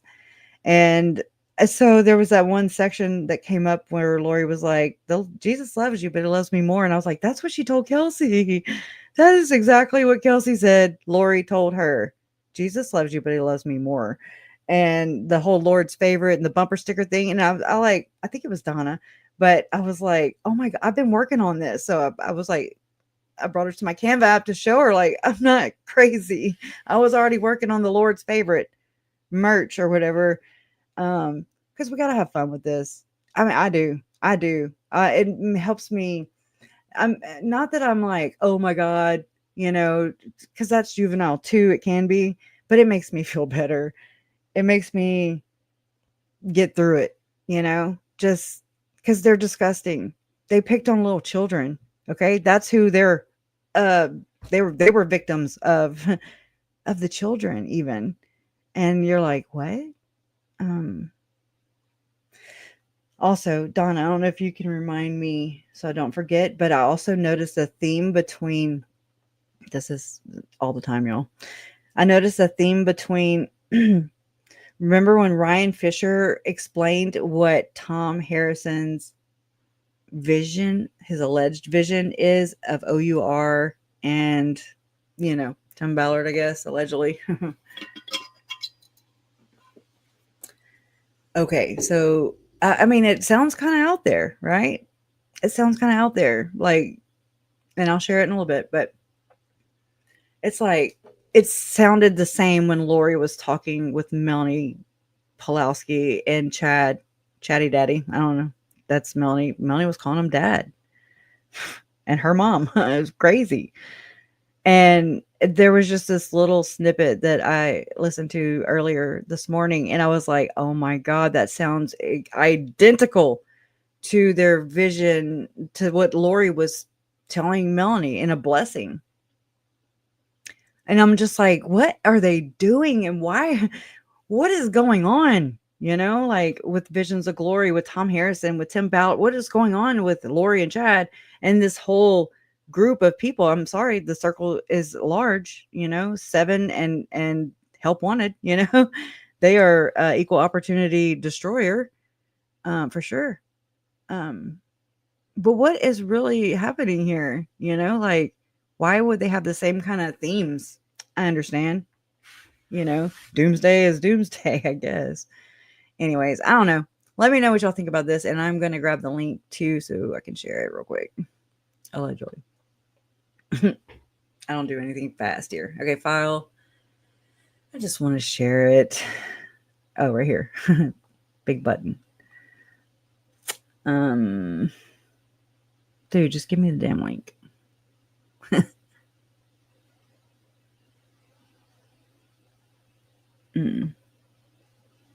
Oh, right here. There. Okay. Sorry. If it was say the snake, it'd have been me. All right, so I'm just throwing that in there, and so that's to the FOIA docs. You can go and read them for yourself. Share them out. Just, you know, please credit. Okay. So, I hope I did. Hold on. Let me make sure, because I just saw that a little Dropbox that said something. Copy link. Anyone? Yes. Okay. I'm just making sure. I usually do things really wrong, especially technological stuff. I can't think of those dear children's last days on this earth. There are no... I know. I don't know where your comment went. There it is. There are no appropriate punishment. Yeah. It's just sad. You know, that's... it bothers me too. Because like Jody and like Ruby, they strip the children. And it's another theme is this, the 2 youngest children in each of these cases. It's, well, not in the Hamblin case, allegedly. It's Melanie Pulowski, her 2 youngest. It's Tylee and JJ, the 2 youngest. It's E and R, the 2 youngest. It's like, okay. I don't want any of the children, but still, it's like, what's up with this, you know? And it always seemed, in my opinion, it looked like Ruby always targeted her 2 younger children. Anyways, but just know this. Just know that allegedly, and this is from my reading of the Hamblin case and all the egregious alleged, because we can't ever get this damn thing to frickin' in front of a judge. Okay. Lots of mishandling there. But from 1990s, in the 90s, y'all, and the oh my God, it's like, can't even get it to a court. It's like, oh no, oh oops. It's a lot of that kind of stuff, and it's corruption is what it is, and it's neglect, and it is abuse of the system. It's abuse of children. It's abuse all the live long day, and the abusers are there. They endorse this message. Okay, well, F you. You know what I'm saying? Like, I don't know. It bothers me. Obviously, I shouldn't have said that, but it does bother me, because if you're doing the right thing, and, you know, then, I mean, you wouldn't have all these allegations coming out against you. Like, everybody just picking on me, you know? It's like, no. Where there's smoke, there's fire, in my opinion. And so, and also, I believe in the birds of a feather flock together type of thing. Like, all the people that hung around Chad and Lori are the same exact people that are okay with them cheating on their spouses. I guess maybe cheating on their own spouse, you know, like, they're just cool with it. Or as long as it's not their kids or their, you know, exact life. Like Melanie Gibb, it's like she got off on this shit. Oh my God. Melanie Gibb gets off on this shit, in my opinion. Yeah, she does. She's like, you know, and then she gets to talk about how it just makes her so effing righteous. and how she learned her lesson and trust her gut feeling. And it took her, how old is she? 50 something? I'm just saying. And you just now learning to trust your gut feeling? Your gut feeling. Oh my God. Okay. Shh. Let me back out of here. Did y'all hear the Jason one that I uploaded too? The Jason Mal and Nikki Wood Mal. That one I uploaded the other day. It was a interview between FBI agents and Chandler detectives. And anyways, I don't believe Jason at all, but that's just me. I'm like, he knows exactly what to say, in my opinion. Because he said that Lori and Chad stuff was not red flag for him, but yet he's like, oh, no, we don't do that. It's like, I would do anything for love, but I won't do that, that type of thing. I don't know. That's what popped in my head. I feel manic right now. My head is going crazy. My head is like, there's just racing thoughts. Racing. It's getting to be that time. And so it's like, I gotta start thinking about, it kind of hit me last night because Jason was like, he checked flights and I'm like, I didn't know I was flying, like what? I thought we were, anyways. And because I was like, okay, can't bring all kinds of, you can't bring certain things on a plane, there's so much space. And so I was looking forward to, if I'm going to be away again for that long, it's just, I don't know. I just want some of my things, I'm weird like that. It helps ground me, but I don't know. It just is very unsettling. Just knowing that here we go again. And while I look forward to potentially meeting some of you guys there and seeing where, going, I want to go where the murder happened of my uncle. I want to go where JJ went to school. I don't know if we're going to do a memorial celebration of life there too. We always said we were going to, but I have not asked my mom that yet. But I need to, so I don't get snuck. Okay. So there could potentially be a memorial there too. Colby lives there. Kelsey, I mean, there's just, I'm like, all the thoughts are racing. So anyways, whew, just my brain peels out all the time. Straight, look, Tylee was a prophet. Charles was a prophet too. He was like, she's going to kill me. She's going to have an angel there to dispose of my body. And then, she wiped out my bank, just all the things. And then you have Tylee saying, you are going to end up in a padded room. And I'm just like, oh yes, the Lord's favorite, right? Girl, she gonna go. I wonder if she's gonna show up in a disguise again. I remember that shit. I was like, does she think she's that special? For Lori's trial, Melanie Gibbs showed up with some, I don't even, it looked like she was going fishing on the Little House on the Prairie or something with a big old hat, I was like, what the fuck are you doing? You're not special, girl. Unexalt yourself. Right? Oh my gosh. We need some good, oh my God, I'd love to do some merch. I like doing things in plain sight too. Maybe that makes me covert. Or smarter than the tools I'm working with. It depends on how you look at it. I don't know. But, I want to be able to wear, people to wear things in the courtroom that, can't prove that it's about Lori, but, with a good imagination, maybe. Of course, nobody's going to be able to get in the damn thing because it's this small. And what, 2 people are going to be able to sit in there? I'm going to have to call. That's another thing. I got to call the court tomorrow too and talk to the prosecutor or talk to somebody. Because I'm not going to go if I'm going to have to freaking, what's the point? I don't even like going in the courthouse anyways. But I want to go. I only want to go because I just want to stare at her. And I want to be with my family too. That's my uncle.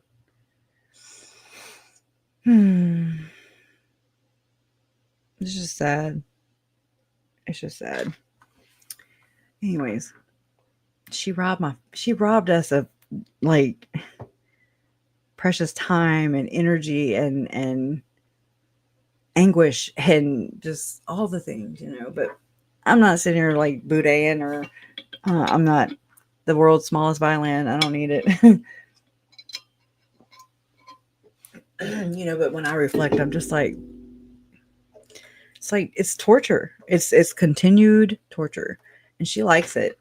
When Keith asked Lori if she liked representing herself, she was like, I love it. Just all chill, like it's a freaking job interview question or something. And I'm just like, then again, I bring things up for myself. So that reminds me of like the temple recommend questions, the community bridge questions that they asked her and then let her go for competency. They know exactly what to say, when to say it, and when to manipulate and when not to, when to omit, when to lie for the Lord. They know this stuff. And that makes them calculated.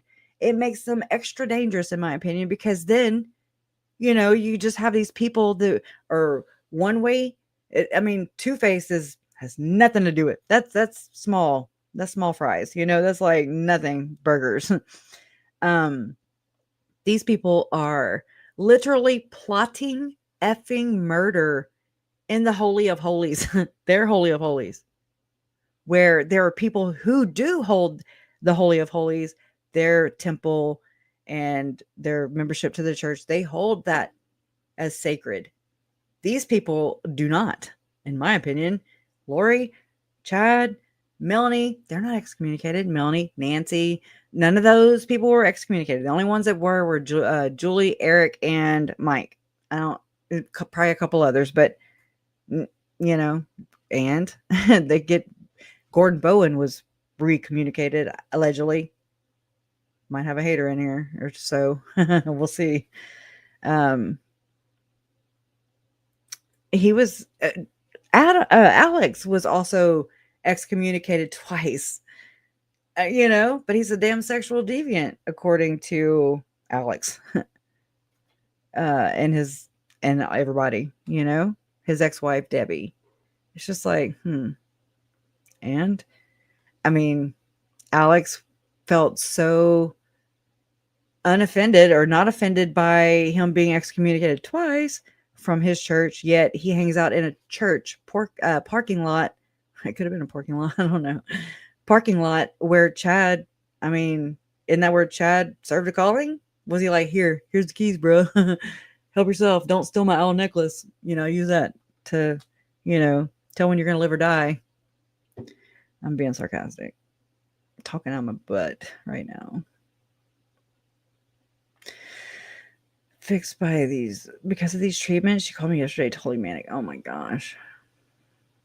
That's so scary. I don't even know what you're talking about, but I feel like I don't know if I want to know what you're talking about.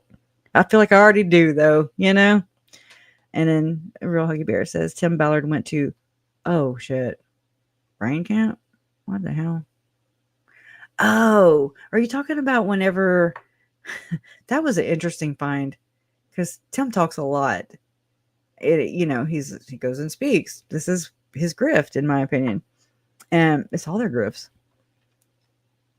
Or you can look at it from their point of view and be like, oh, they're just being missionaries. Anyways, but I when he said, there was this... I did my own research, so there was this, what did he say? This researcher, I don't know what he said. If he said a doctor, I forget. And he says he's a brain specialist. He has a succotash slur. God's going to punish me. I'm waiting for lightning, I pick on those who pick on kids, y'all. I don't care. You know what I'm saying? I'm doing it. I for real. They're bullies. They are. And spiritual ones at that, which is even worse. And that has been the vibe from this entire thing. Was it freaked me out because as this case became public and then the Facebook groups formed and I was just like, oh my God, all these people, there's so many differing things. And I'm trusting. I'm trying to read what the comments are saying and, just try to figure out what this is. And I mean, I've gotten like, we don't believe in that. We don't teach that. So I'm like, okay, so they are a cult. They are starting the Church of the Firstborn. Oh my God, and then I'd go back and forth because I'm like, well, how do you not have the 144,000 in your scriptures, but yet you have a Bible? So, and so long as it's, translated correctly, which is so narcissistic in my opinion. I'm not saying go read the Satanic Bible. I'm just saying, come on now. This is coming from a guy who, anyways, I'm just going all over the place. Thank y'all. Quantum physics observer effect is like remote viewing. Holy shit. The observer effects matter. That is the next research thing I pulled up from my chat GPT to do was on. Oh, it never did send it. Did it? Let me see. I don't know. I think I'm having a conversation with myself. Because if not, I'll have to do it again. But I will, because I just wanted to know, like, in the context of the LDS Church and all these people practicing all kinds of things, energy healing, which they frown upon it. They're like, no, no, no. The leaders of the church are always like, or not always, but they warn against that publicly, but not directly. Nothing's ever directly. I'm just saying, it's a pattern. It's a damn problem, in my opinion. If they would just be like, hey, you stop, or your ass is gone. You're not going to have salvation, okay? You want salvation? You want Jesus? Or do you want to act like a damn hoodlum, okay? Because this is the Lord's church, all right? And this over here in the Lord's church, we're going to act a certain way. We're going to act congruent with the Lord. If not, there's that LDS Church of Satan, allegedly. You can go over there. I'm being so rude today. I'm so sorry. All right, let me get back to this paper thing. All right. Allegedly. Okay. I'm going to have to look that up, though. I think that's Chris. I think. Oh, Donnell, it's so good to see you. I've been meaning to say that, too. Hi. Okay, go on to it. Okay. All right, let's go to the next one. Yeah. Cultural landscape during Barry and Janice Cox's early lives. I'll just say allegedly. Okay. Okay. So this says Barry Cox spent his youth in Kansas City until he was 18 and entered the Air Force Academy. Didn't Melanie Boudreaux Pulowski enter the Air Force Academy as well? I do believe. I have a picture somewhere. This time frame places his formative years primarily in the 1940s and 1950s. The 1940s in the United States were profoundly shaped by World War II. This era was characterized by a strong sense of patriotism as the nation rallied together for the war effort. Rationing of essential goods was common in popular culture, including music and movies, often reflected themes of war and national unity. Big band music was popular and war songs resonated with the public sentiment. So it reminds me of like kind of propaganda type. I mean, anyways, I'm going to try not to go too against the grain. Growing up during this period, Barry's early childhood would have been immersed in this atmosphere of wartime mobilization and its associated values of patriotism. Why am I patriotism and conformity? So sorry, it's not coming out right. His teenage years extended into the 1950s, a decade marked by a post-World War II economic boom and the rise of suburbia. Consumerism increased significantly as families began purchasing new household appliances. This sounds just like Barry. Cars and televisions. This era also saw an emphasis on traditional family values and conformity. However, it was also the time when rock and roll music emerged. Satanic Panic, right? I'm just kidding. Sorry. That was probably tasteless. There, yeah. Sorry. Okay, however, it was also the time when rock and roll music, you could play it backwards. Just kidding. Rock and roll music emerged, signaling a shift in youth culture and challenging some of the prevailing norms. Furthermore, the civil rights movement began to gain momentum, raising awareness about racial inequality, right? Barry's time at the Air Force Academy in the early 1960s would have coincided with the tail end of the 1950s cultural emphasis on order and discipline, likely reinforcing these values given the structured military environment. I don't know. I probably should have read this before I read it to y'all. Janice Cox was likely born in the late 1940s or early 1950s, considering Lori's birth in 1973, placing her youth in the 50s and 60s. The 60s were a period of significant social upheaval in the United States. The civil rights movement gained significant traction. Student protests against the Vietnam War were widespread, and a counterculture emerged, challenging traditional social norms and values. Pop culture, Chad wrote about it. Oh yeah, I forgot about that. The 5 LDS, the top. Oh my gosh. Yeah, he likes to rate things for sure. It's definitely a pattern. Go check out Wordwise and Guilty Words too. Y'all go check her channel out too. She's good. Oh yeah. I'm a subscriber. Okay, I messed up. Challenging traditional social norm. Okay, pop culture also underwent transformations with the rise of the British invasion in music and changes in film and television reflecting and changing social landscape. I can't read today. Anyways, if a Janice Cox graduated high school and married in 1970, her formative years would have indeed been during the late 1950s and the transformative 1960s. This exposure to shifting social norms and values during her adolescence and youth and young adulthood could have shaped her perspectives in ways that differed from Barry's experiences in the more conformist post-war era. I thought they were from California, y'all. It's a good story. I don't know. The differing generational experiences of Barry and Janice Cox likely influenced their individual perspectives and their family dynamics. Barry's background, potentially shaped by the order and discipline of the military and his later business success, might have fostered a more hierarchical worldview and a strong sense of achievement. Janice, having come of age during a time of significant social change, might have developed a more nuanced perspective, although her later devout Mormonism and focus on religious writing. Can we please find it? If this is thy Janice, can we please find the writings? Her perspective developed a more nuanced perspective, although her later devout Mormonism and focus on religious writing suggest a leaning towards more traditional values in her adult life, right? Yeah.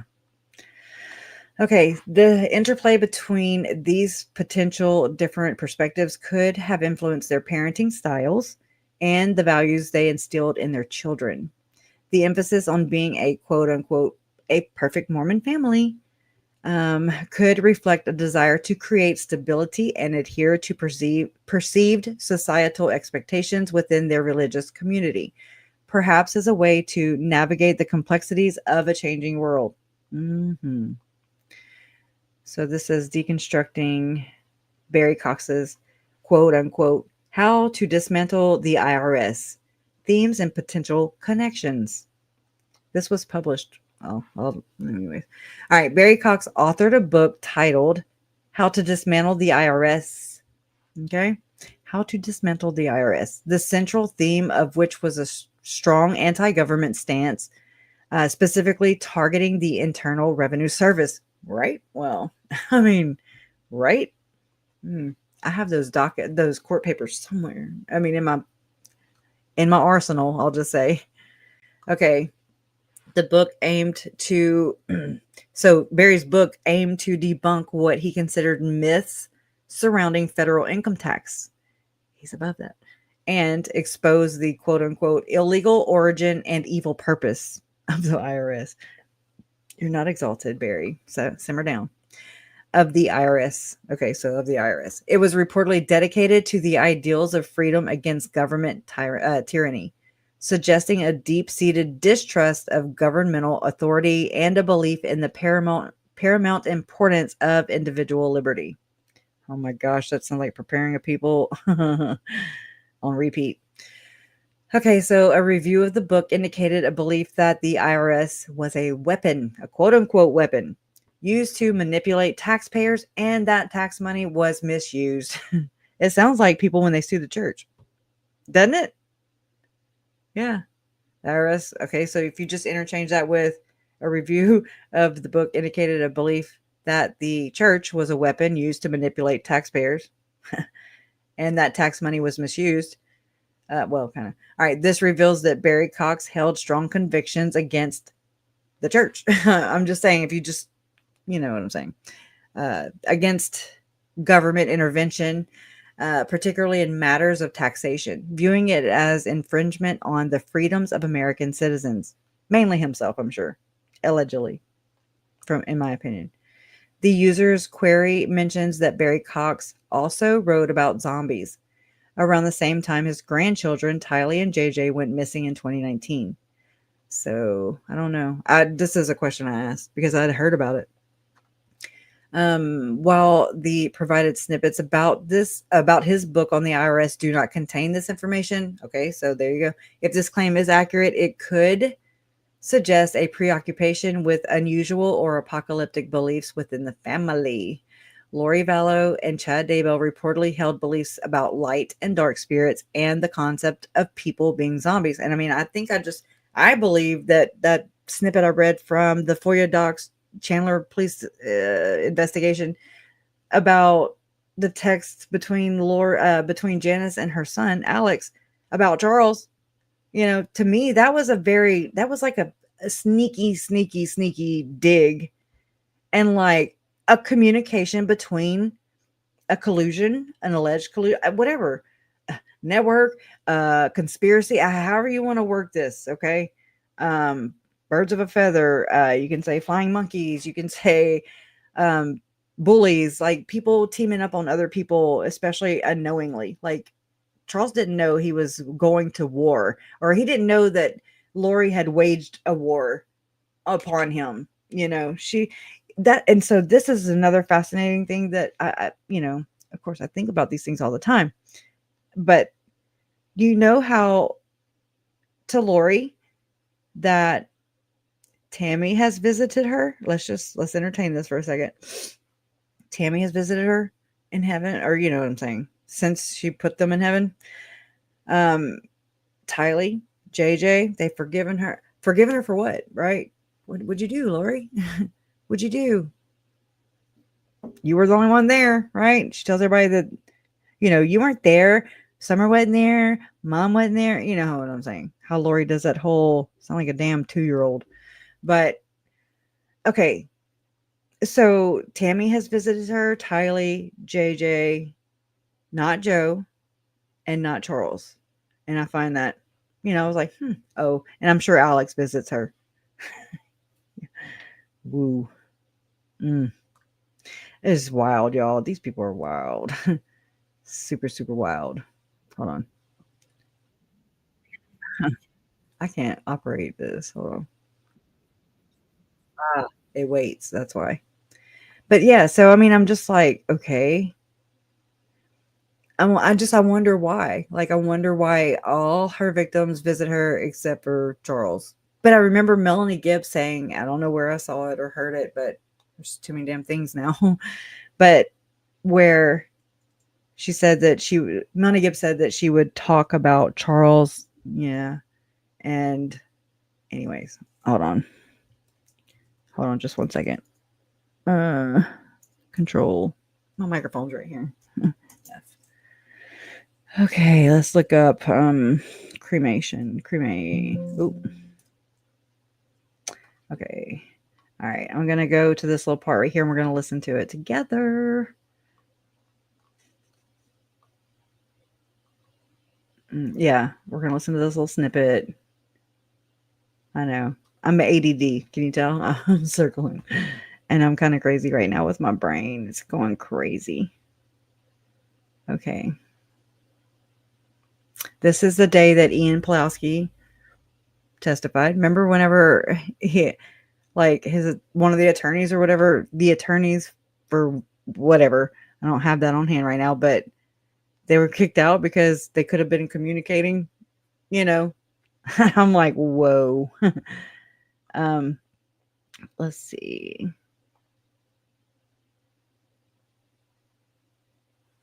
Okay, 10-minute mark. All right. We're just going to start from right here. So she's okay. Continuing on, I'm going to pause here briefly at 10 minutes even. I'm going to be quiet. Did you hear in there Melanie inquiring if her phone was being tracked? Oh, Yes. oh. And what was the response from Lori? That they were getting yes. Was it common for Melanie to turn to Chad and Lori for answers? Yes. Yes. Sorry. Oh my gosh. Gotta go faster though. Oh. And Judge, might I inquire, is the volume all the way up? All the way on up. the courtroom speakers? I can stop you. We'll check because it is difficult to hear. I'm seeing a nod yes. I think this one's just a little more difficult to hear. Okay. I just wanted to verify. All right. Continuing on at the 10-minute mark. Oh.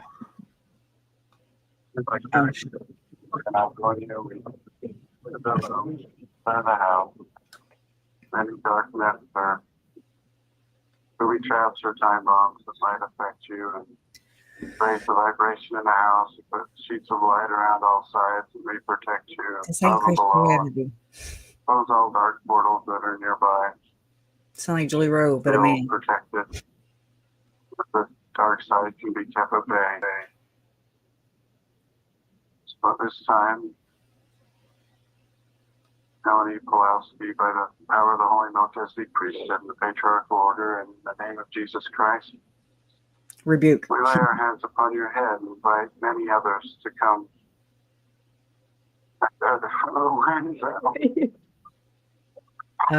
Oh, this is when they start talking about Jesus. Might have been Moroni out of the way. I don't think they're talking about Alex. No, I'd like that. Alex died this day. Right there. We love you, Al. So grateful for you. We love you back. Dear Mel, we bless you now with strength and power. You've been so courageous and valiant, faithful, and such a true friend. Always wonderful person. This time, I include Ian in the blessing as well by removing any weapons or curses or negative cords that are attached to either one of you. Just sever them all. Turn those curses to whoever sent them and destroy the weapons that you can feel powerful. We fill you with light and love, strength with our healing solution. Pour that into your bodies. Every bit of you, every cell can be rejuvenated and feel that strength. We bind your hearts together. You are an amazing pair. Love you both so much. Bless you with confidence in the Lord. You are moving forward, both of you, so well. Jesus is with us. We are being guided and instructed. By who, though? It's a tragedy, but Al is triumphant, exalted. And he is saying over and over, I can help you so much more now. I couldn't believe the avenues that are now open to me to help you, help Mel, help with the children. This is my next step of my mission, to help you all from this side in a powerful, protective way. Ways that I could You're not even crazy. imagine. What he's saying. I will, he said. I Remember how will. okay, hold on. They're not. Don't y'all remember, like, just recently with the Dateline, how she's like, the Lord is so funny and da da da. And I'm just like, what? Who are you talking to, girl? That is not Jesus. That's not Jesus at all. What is going on? Like, it bothers me because I'm just like, girl, that no, rebuke. You done invited some dark junk in, like Melody Gibbs said. She got it too, though. It's like cooties, you know. You don't just get to brush them off, girl. Act like you aren't here. Cooties go with you. Okay, so I just want to finish listening to this little part. I know it's probably boring to some of y'all, but entertain me. Just kidding. Oh, I don't have the closed captions on. I'm sorry. Sharing that it was the Savior himself who told him it was well done. Savior. You can now move forward and continue your mission. You hardly got a break. I don't think you've got a life review, which you'll be fine with him. But he is I feel like he is already on the job helping us. Oh God, dang it! I'm pushing all the wrong things. I feel like Chad is sitting there with his damn pendulum, him and Lori. Okay, and this is what it sounds like to me. It sounds like, and they're on a Zoom call with Ian and Melanie Boudreaux Pawlowski. And it sounds like he's just conjuring shit up, just on the fly. And that's why Lori's like, she told Keith in the Dateline interview, she was like, he has so many good stories. And I'm like, this guy right here? Are you sure? So your Jesus, leaves a lot of victims, your kids in the wake, like everybody, you're killing your children and your husband and his wife. And then now you're saying this guy right here with my mouse on his face right there, almost, you're saying he's got stories and he's funny? Like, what, am I in the same effing universe, girl? Like, are we like on different planes or something? I don't know. It's like we're not seeing the same thing. We just don't see the same thing. Yeah, disfellowshipped. He was disfellowshipped, but not in time. They disfellowshipped him, or actually held his hearing. The second day of Chad's preliminary hearing. So the kids had been found on his property June 9th of 2020. August was his what do you call it? I just said it, preliminary hearing. On the second day of that, so day 2, I think Melanie started out the day like she was on the stand. That's when we first learned about Melanie. The second day she testified. That's the day that Chad was served or whatever in the mail. I don't know. They have some court. I have the court here, court TV news stories about them. They're about the only ones that really kind of kept up with that kind of stuff. Yeah, like just like Tim Ballard, except that was way on a public level as far as excommunications go. But like, to me, it was kind of like a oops with Chad too, because who did leak it? Would Emma would she have wanted to leak that to court TV, or would her dad wanted her to do that? She seems like a people pleaser or a daddy pleaser. Ugh.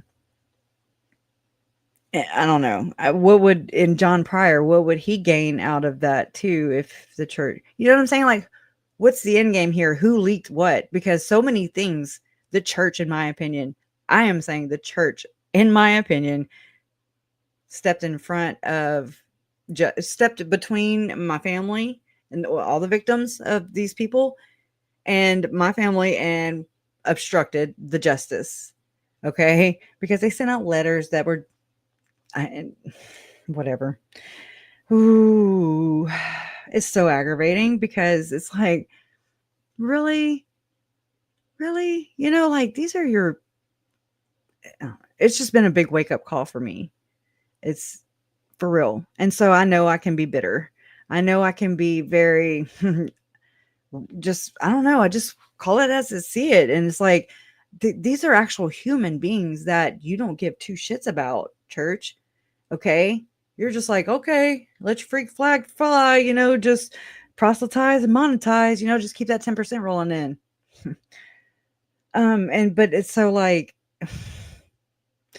anyways, red flag city, y'all. It's making my head pop off because it's like,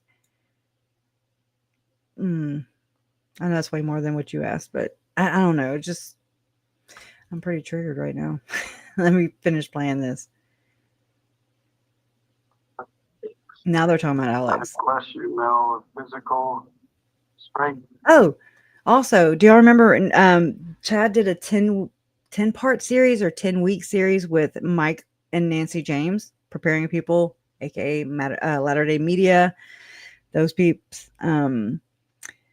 And I never saw any episode. I saw the trailer for it, but I never saw, by the grace of God, right? So there are people that are sitting on these and maybe just sharing them in their Patreon or something. I'm just, being sarcastic there, but you know what I'm saying? So these things do exist. I do believe. Now, the one thing I do believe doesn't exist is the podcast that they claim to be all doing whenever JJ was murdered. Okay. I don't believe there is a podcast. Oh, it broke. Remember? It was like a broken link or something. And I'm just like, lies, lie. It sucks to want to, I've never in my life, this is like a cult situation. You've got, or co-conspirator, however you want to lay it out in a court case kind of, manner. But like, yes, I want Lori and Chad to be held accountable. F yeah. I'm 144,000% on board for that. She's somebody I used to love. She's somebody I used to know. But I mean, times are changing, she made the bed. She can sleep in it. I can't help her. Nobody can help her. She can't even help herself. Lori cannot help herself. They cannot help themselves until they are forced into their shelf breaking or their self-image or their ego. I mean, and I just don't see that happening anytime soon. And it's really depressing. It's really disheartening because I don't hate anybody, I really don't. It does, again, it doesn't bring the victims back. It doesn't right any wrong. It doesn't change anything. But I've always just kind of been one of those people that can, that can like, whenever I exhaust all avenues with someone or a relationship, I'm saying, like a friendship, relationship, whatever it is, and I'm just like, I've done everything that I can. And I mean, I'm not saying that to the person, but I'm just like, I can't do this anymore. Like I try to exhaust all the avenues so that I don't have regrets, if I walk out or if I'm just like, okay, no, time to move on, or, because you've done things, you've tried to work things out. You've brought things up to their, to their attention to try and work on, and nothing ever, whatever. I'm not saying it doesn't happen. I'm just saying past. And so I've always had this like, and I don't know if it's good or bad. I mean, it's kind of, I guess maybe like Lori and I'm saying dark. I mean, I just have to, I detach because and it's not to throw shame. It's not to kill anybody. That's for sure. It's not to wish them harm. It's just a switch. And I'm just like, okay, I'm done. But I mean, she flipped the switch. Lori flipped the switch for me. And it was so weird and hard to see her walk into the courtroom March of 2020 and just, her nose in the air, arrogant. Chad Daybell was there too, right behind her. And I mean, Justin Lum's reporting even reported that Chad Daybell was let in through a whole different door than the family and the general public. And I was like, well, that's interesting. He was there with a lawyer. Maybe his lawyer, knows the underground way. I don't know. I wasn't there, but I mean, it's just like, what's going on here? Anyways, that's crazy. I don't know what's Remind wrong you with that. your body can feel mended and whole. Bless you emotionally. I lock down any anxiety, emotions, your anxiety gene. I put it aside and lock it down. We can feel calm. Thank you. This struggle. I bless you spiritually. That Don't your ever bless knowledge of me the spiritually. gospel and its fullness Hello. is strengthened, and you know it is true. And again, I bless you to continue to just have that faith. Yes, that's what I meant to You say. are a powerful man. You are on the Lord's team. I know you're struggling with your ex-wife and those kind of issues, but the Lord is with you more than you ever believe. He's right there. He does not know the Lord In if that room, there the are Lord slapped him. dozens of angels who are eager for you to succeed. Thank you. You will. I bless you with the ability to communicate with us more regularly. We'll figure out ways to do so. Stay in touch to I think he's strengthen each talking to other Alex and bless each other. or them. I don't And know. now turn it over to Lily to add a few more words to this blessing. Here we go. Hold your purse. Ian, She sounds like she's on we're Xanax. so grateful for you as people and as powerful warriors on our team. This is December 11th. Dwindling. Our team is All the dwindling. people that we trusted, that we can count on you to be valiant, faithful warriors. I'm so proud of you, so grateful for you, and love you so much. I've seen and know that you have great missions ahead of you, that you will be in New Jerusalem with all of your children. Y'all, that's the New World Order. You will be Yeah. happy there. You will go from there. You will be given assignments directly from Jesus Christ. And you will go on assignment. You will rescue lots of children. Okay, let me back it up. I just made noise right in the middle of it. Directly from Jesus Christ. And you will go on assignment and you will go rescue lots of children.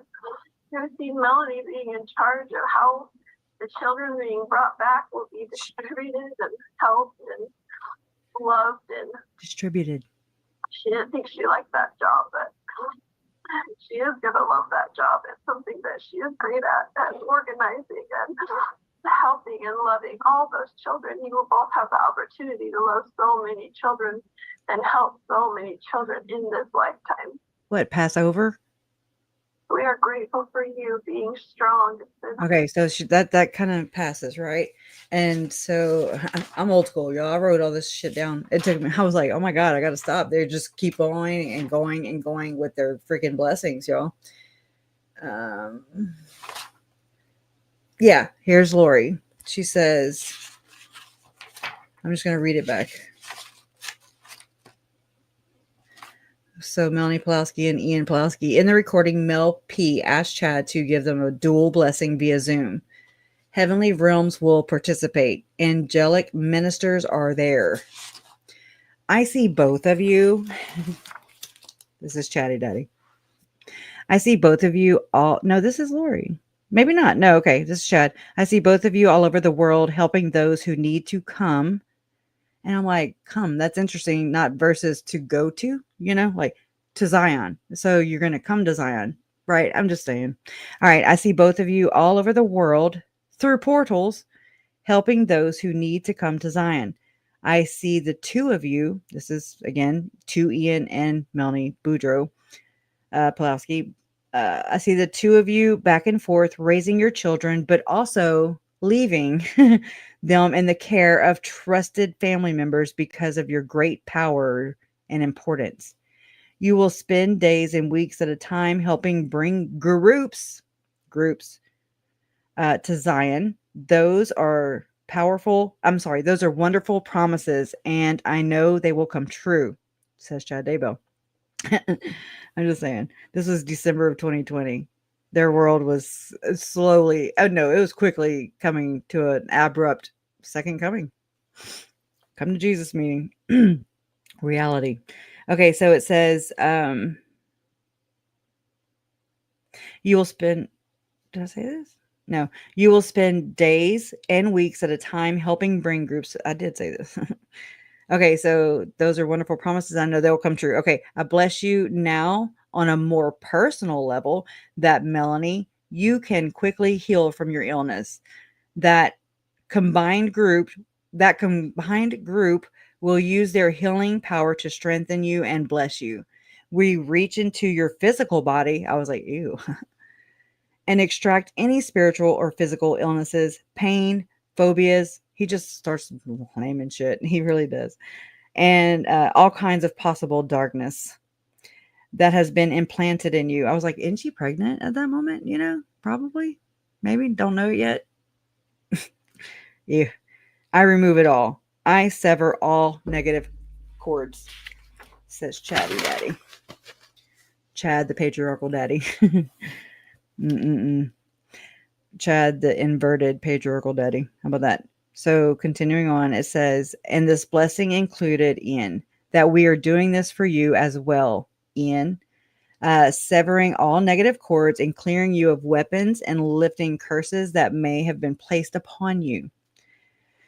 So can you imagine? Did they do this to my family and my lineage too? Did they curse my, you know what I'm saying? They damned them for sure. They damned 3 members of my family, 2 from my bloodline. Just, one has to wonder what the hell Chad Daybell did with my damn family, genealogical,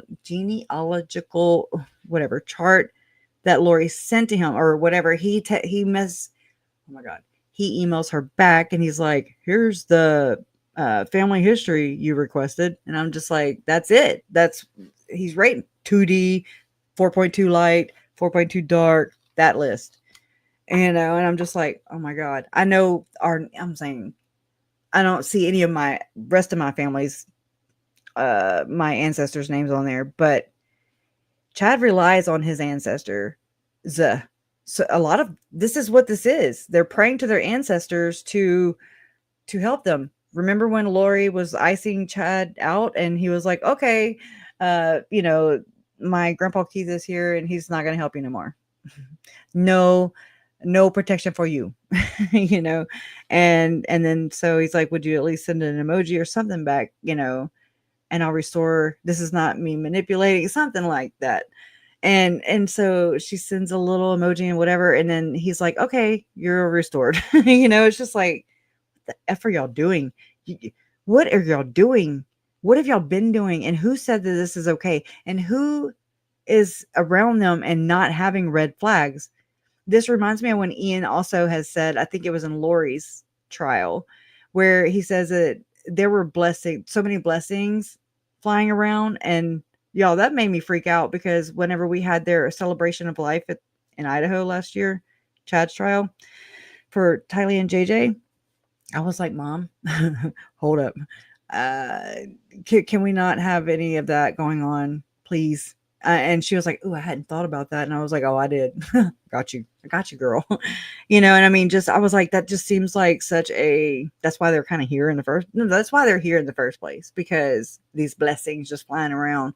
Yet, I'm telling you, I sat in this courtroom right here twice, and you can sneeze and nobody says bless you. And I'm from the South and everybody's like, bless you, bless you. You'll be in the Walmart 15 aisles down. You're going to say bless you, but I'm not saying I'm right, they're wrong, or vice versa. I'm just saying, you blessings going around. Yet, anyways, it's just very odd. So, anywho, back onto this, and it says, what you have accomplished this. Okay, whoa. Oh, here we go.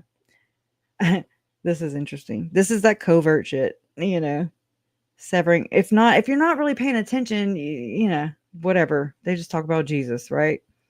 It's not all the same, though. I promise. Once again, we just thank you for. No. Back up. Severing all negative cords and clearing you of weapons and lifting curses that may have been placed upon you. Mel, I now cleanse you of that darkness they placed in you at the police station, right? She had an interview where she said Hermosillo, I'm saying it like she did, was yelling and anyways, adamant about finding Tylee and JJ, right? And so Chad sees this as a negative, and he sees, two of the, like Ron Ball and Ray Hermosillo, he sees them as the two dark translators. So anyways, we'll get there. All right. So once again, we just thank you for your valiant way, your strong, resolute devotion. I got to look this term up. Resolute devotion to the gospel and to our team. How many teams are there? What you have accomplished this week will resonate with you throughout your life and through the eternities. The blessings that you'll receive for your faithfulness and for taking the steps you have. I bless you now by binding your hearts together more than ever, literally wrapping around each other and putting cords of light around them. So much nicer than what they did to the kids and to their own, to your wife, Chad. This month would have been, 35 years together?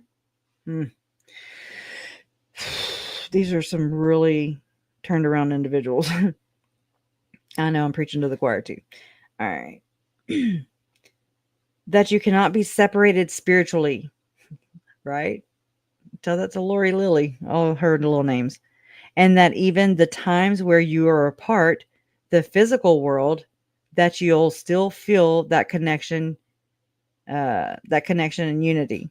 You are a special couple who have known each other in the past. They didn't say I object. They're sitting there getting these buses. Ian and Melanie Plosky are sitting there on Zoom talking to them through like this right here through the computer. They're not like, I don't know what that is.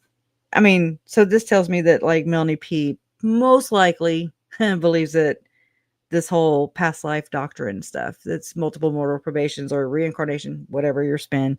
Tim Ballard, the couples ruse, I think we were married before in a past life, Saturday's Warrior, Chad Daybell.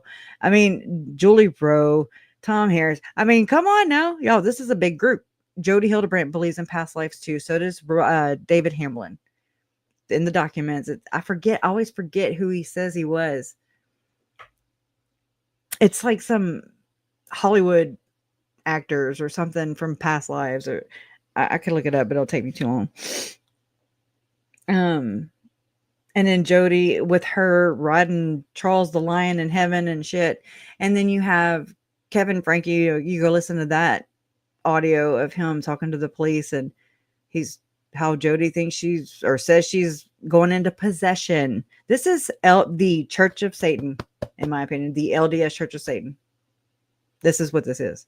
The Church of the Firstborn is in this, I'm just going to say this group's, the expanded version, the network. Okay. That I'm trying to put together the network that is working simultaneously. They're all working in their own groups, just like he said right here, with their angels and whatever they want to call the other groups that are moving this RICO or this conspiracy alleged. Could be. I'm just saying, just kind of thinking in that term, like a mob. Okay. Like the mafia is what we're dealing with.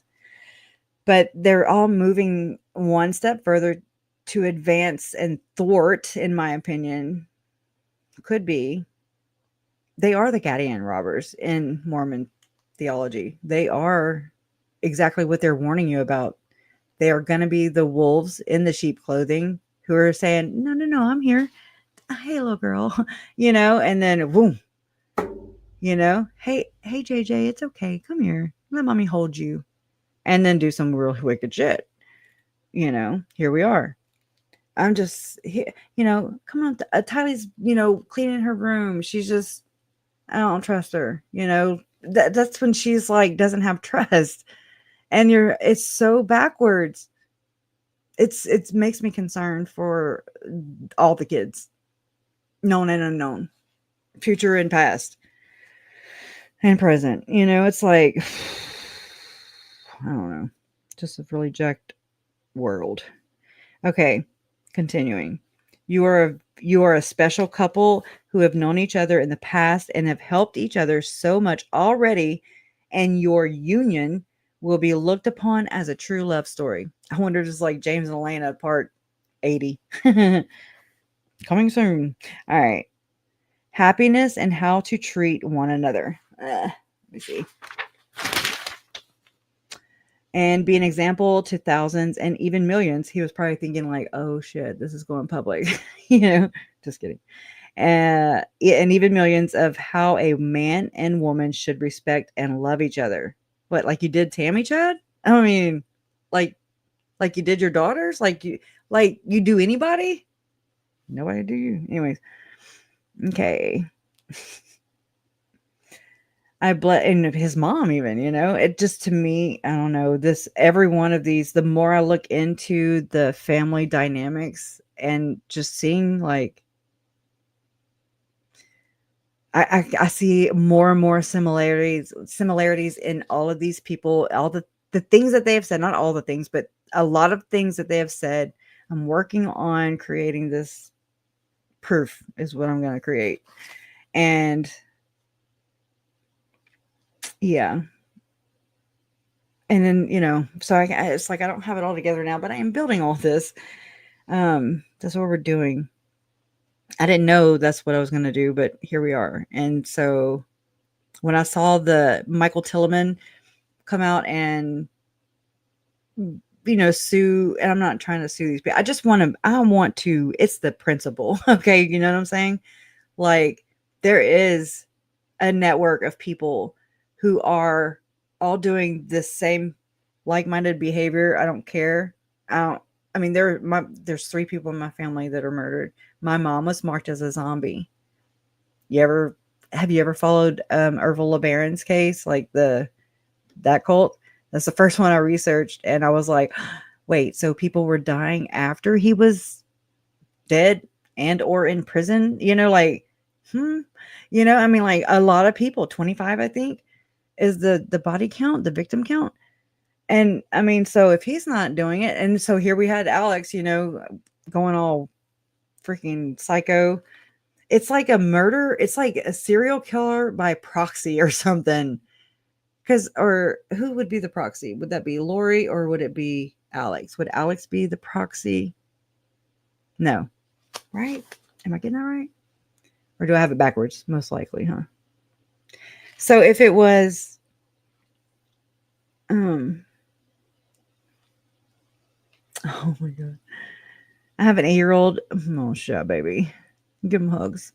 I have an 8-year-old Mormon grandson. He looks just like that little guy, Elder Bednar, bent over in that awful video. If anyone has seen that, Too Close to Home. I have not seen that. I don't think. She was. So that's another thing within this LDS Church of Satan, alleged. I'm just going to say it's alleged that it exists. But anyways, because it's never been taken to court and proven in a court of law. So we got to keep on saying allegedly since the 90s. Still going. Anyways, but there's different roles in this church, this alleged church. And like the Pater Familias is Chad Daybell, in my opinion. That's what, because they look at, it's usually the oldest son. Okay. Unless you have daughters or whatever, however the dynamics go in the family system. That's how it would go into, and they have different groups of like subsets of these, or little factions and sects of these LDS Church of Satan, y'all. So I'm just like, I'm trying to figure it out.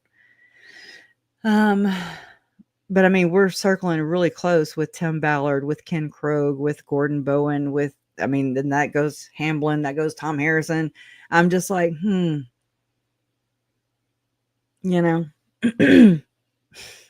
Nikki. Anyways, Jason Mao. Okay. They don't operate in plain sight because we can spot them. They operate in plain sight because this is how they get away with some really covert shit. In my opinion, some crimes, maybe some murders, maybe some sacrifices, maybe some things that, are a little too uncomfortable for you. And I understand that. I get it. It sucks. But, I try to do it like Tylee, what I think that Tylee, if they were here, what Tylee and JJ would want me to say, to speak out, for them, to defend them, to shield them, to protect them, to let them be heard, to Um, their murders matter. Their lives mattered. Their murders mattered too. They did whatever they did, in my opinion, from the research I've done and to this crap. People can say it's debunked or it's a conspiracy. I don't care. This is a conspiracy. This is reality because they're not here. And that's a lot of evidence, you know. That's a whole 3, 4, 5 possible. In my family, it's 3 human lives. Done. Gone. And I believe it's a bigger group. I believe that these things exist all over the place, but people go to prison. Not necessarily the right people and not necessarily maybe all the people. You know, like I think people like Melanie Gibb who were actually teaching this shit, who were actually teaching. Lori and Melanie Pulowski showed up at a church event or whatever, and where Melanie was teaching, okay? And yet she lies. I guess I'm gullible. Sit down, girl. Stop it. Go find you a new costume, okay? Because your mask is slipping straight up. These people are crazy, y'all. And then it's just the same old song and dance. They're like, oh, you're on a witch hunt. And I'm like, don't be a witch. You know, I'm not hunting nobody. I don't do what y'all do. I don't. And it's just nothing but gaslighting and projection and persecution. It's like a playbook, and it's for all of these people. It just is. And I hate that. I hate that I'm just like, no, they can't all be like that. And then I'm just like, I don't know. Their actions, their words, the things that we know that are evidence, that are in testimony, in trial testimony, and have been corroborated, or the only thing that was really big, I think, that was turned out to not be exactly accurate for sure, was we always thought, I'm in the same camp. I always thought that Tammy was training for a 5K run. Well, it's crazy. Why would she die all of a sudden, natural causes, if she was training, but then you would not, if you did not watch the entire Chad Daybell's trial, if you did not watch that, there's no way you would believe what the hell happened, because everybody, Chad, or the defense witnesses that testified, Emma, Garth, Joe Murray, that was it from that camp, right? And then they all testified that Tammy would cheat on her Fitbit, and I was just like, yeah, I could see her just doing that, just a joke, and then this one twisting it, her daughter twisting it. I'm just saying, like, she's a freaking mom. She's carrying obviously the entire freaking weight of her home, her kids, her husband. Even he's doing nothing but freaking playing with ghosts named Eddie and picking locks and shit in the cemetery. Hey girl, so good to see you. I'm so glad you're here. What's up? And hey, okay, hey to you too again. I could have swore I saw Warwick. Hey girl. I swear Warlock and Fib are meant for each other. Cut from the same shitty line. Play stupid. Try to be self-important cloth. Yeah. Birds of a feather, y'all. And it's like, it's so crazy to freaking watch this go down. And so much of me, I'm sorry, my eyes are burning. They're dry. And so much of me is like, I root for both the defense and the prosecution. I'm not like 100 on any of these people. I don't, what they said in like previous recordings where they were not trying to impress me or not get caught in a freaking multiple murder cases involving children, even, then, they're going to want to keep their powder dry, if you know what I'm saying. Sorry, that's one of their dog whistles. They're going to want to keep their nose clean, so to speak. And talk like Janet did, like Janice did to Al, in my opinion. This is that real, I don't know. To me, it's wrong. It's wrong. And anyways, I don't know. Let me get back to this. I got caught off. Okay. I see. Blah, blah. I can never find my place, y'all. I hope you get better glasses. I bless your union and know this is Chad telling this to Melanie and Ian. I bless your union and know that the Savior is standing there with us. He told the same thing to Alex, but prosecution was like, oh my God, with Zalema, like it was just some huge big deal. She was like, I really thought that the Christ was there. I'm just like, you're the same one who Melanie Gibb in her interview, one of her interviews with Chandler and Arizona detective, she's like, the same place where Lori said she saw Christ in the temple, wink, wink, nod, nod. Some kind of anointing's going on. Y'all, oh my God, I'm sorry, I'm spinning. Okay, because it tracks, it corroborates with what we have heard so much. But anyway, so Melanie says to the detectives, she's like talking a lot, and she's like, Zalema said in the same place where Zalema said where Lori saw Christ in the temple is the same place Zalema said she saw Christ in the temple. And I was like, she got a second anointing too, or whatever the hell they're passing out there. I don't know. I can't go there and corroborate it. I cannot go and debunk it. I just have to take people who take secret oaths. I have to take their word for it. And then that's if they leave the church and ever make it around here, and decide, hey, yeah, I'm going to expose it. We appreciate you. You're a whistleblower. Tylee and JJ need, and these other kids, RE, all the kids need more people like you. Open your mouths. That is power. We got your back. Anyways. Okay, so it says, so I bless your union and know that the Savior is standing there with us. Hey, Maria P.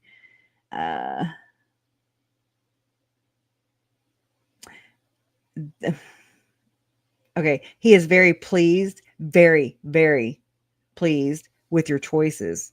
They might not make sense to the telestial world, which means earthly, but in terrestrial and celestial world, they would make perfect sense, for us, up here. Not all us. We're just gremlins or something. We're little minions. Okay, we're little darkies. All right. Okay, so it says, now this is kind of a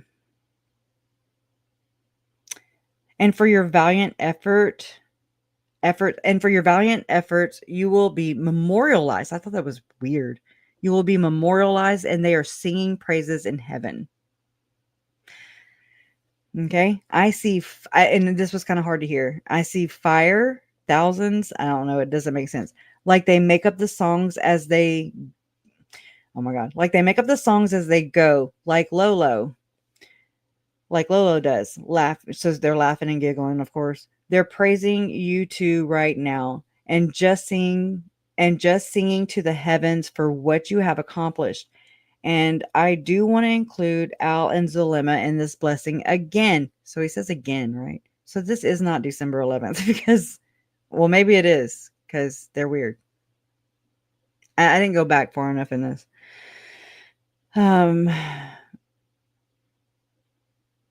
Okay. Just what a tremendous friendship we have formed. 6 of us are on the right track. Count them up. I assure you that I give you my testimony that this is a power team. And I'm just like, yeah, way to pick your victims, unsuspecting spouses and children who are defenseless. Wow. So valiant that this was interesting too, that we are the genesis of the 144,000, but he said it with emphasis on the genesis, if you know what I'm saying. So I'm like, what, beginning? We are the beginning of the 100. Like, I didn't look it up, but first thing to mind. I don't think she is. Didn't she open a different business or something? She was teaching when the house went up for sale. Mel? Okay. The 6 of them are a power team and are the genesis of the 144K. We don't say that boastfully. Never. It just is the beginning of a new terrestrial order. And Ian, we are so grateful you are a part of it. We love you already so much. I hate that. We miss you and can't wait to see you again. This is all Chad. And we will see each other again soon. It feels like we're going into different corners of the world for a short time. You know, during the police investigation, maybe, Chad? It feels like we're going into, oh my gosh. It feels like we're going into different corners of the world for a short time. The changes are coming. That's just one of those phrases right there. That's like Hector's book title. The changes are coming quickly to the earth.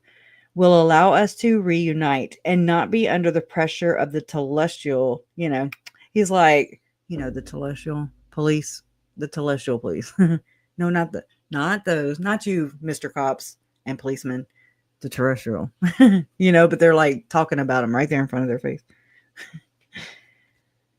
It's so freaking crazy. I need to something to mark my damn spot. Okay. All right.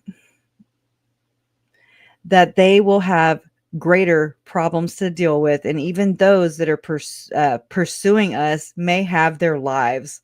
And then it really was the first time that it went unintelligible. I was like, no, he's talking shit right now. In a nice way. He's talking nice shit right now about the cops, the celestial cops.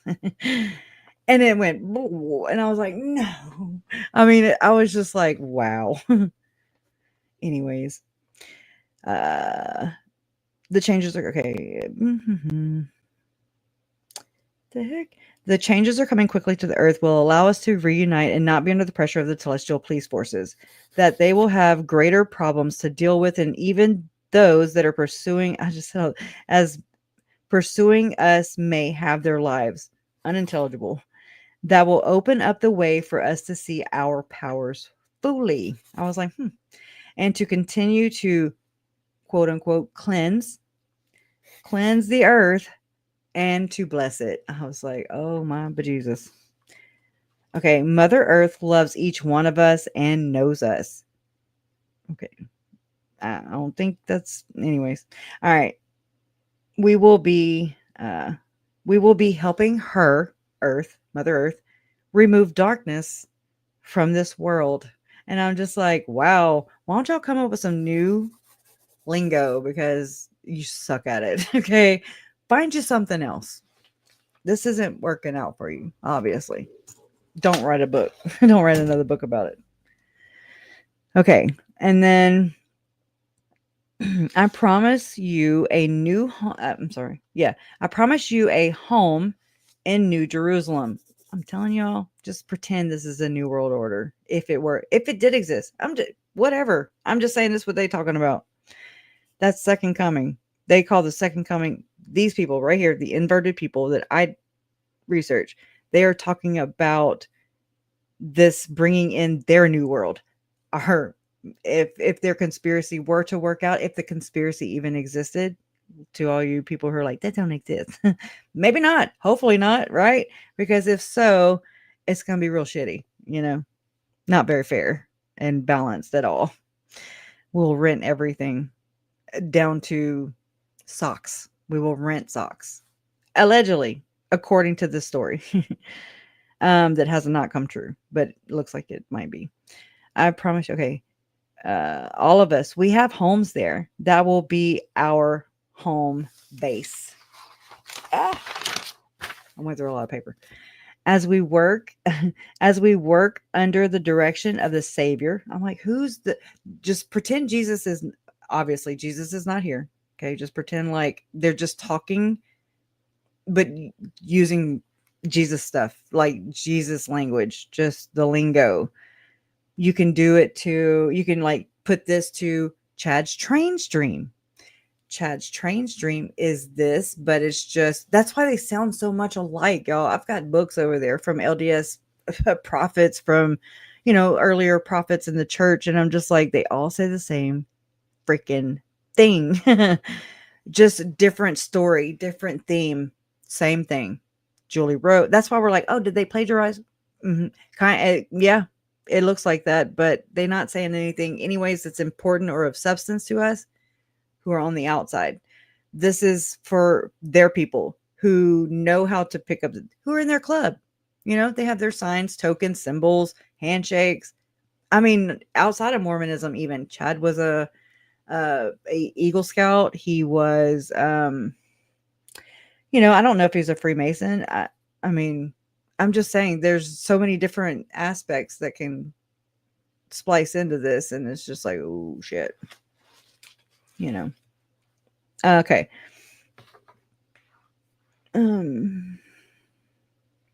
As we work under the direction of the Savior, and we will have wonderful reunions there in between our missions.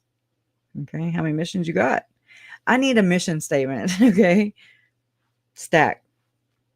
I mean, I had to come up with a mission statement, and I was like, I don't even know what I'm doing here.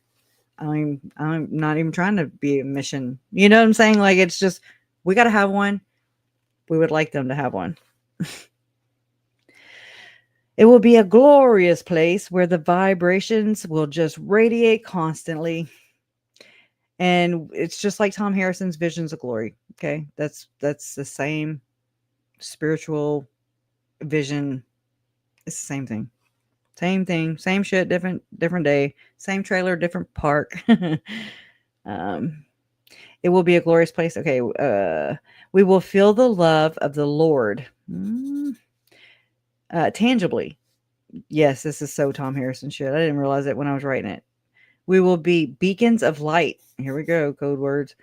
We will be pillars of fire. I'm like, John Pontius wrote that, some of that, or something along those lines. And I was like, wait, that's the Pillars of Fire chapter that Lori was referencing in another jail call between her and Chad the day before Tylee and JJ's remains were found in his backyard. And so that was published too. And they open up, like, I didn't even catch it, but Lauren did, Hidden True Crime. And I was like, oh shit, they did. It was Pillars of Fire. So they're talking like that. Now, Ruby Frankie, hers is more like when she's talking to Kevin Frankie. And I remember looking this up immediately because that's what I do. But they start talking about the $85,000. She's being recorded. She's like, I don't know. They might let me out in 10 days. And I'm just like, girl, you are on crack. Okay. Crack is whack.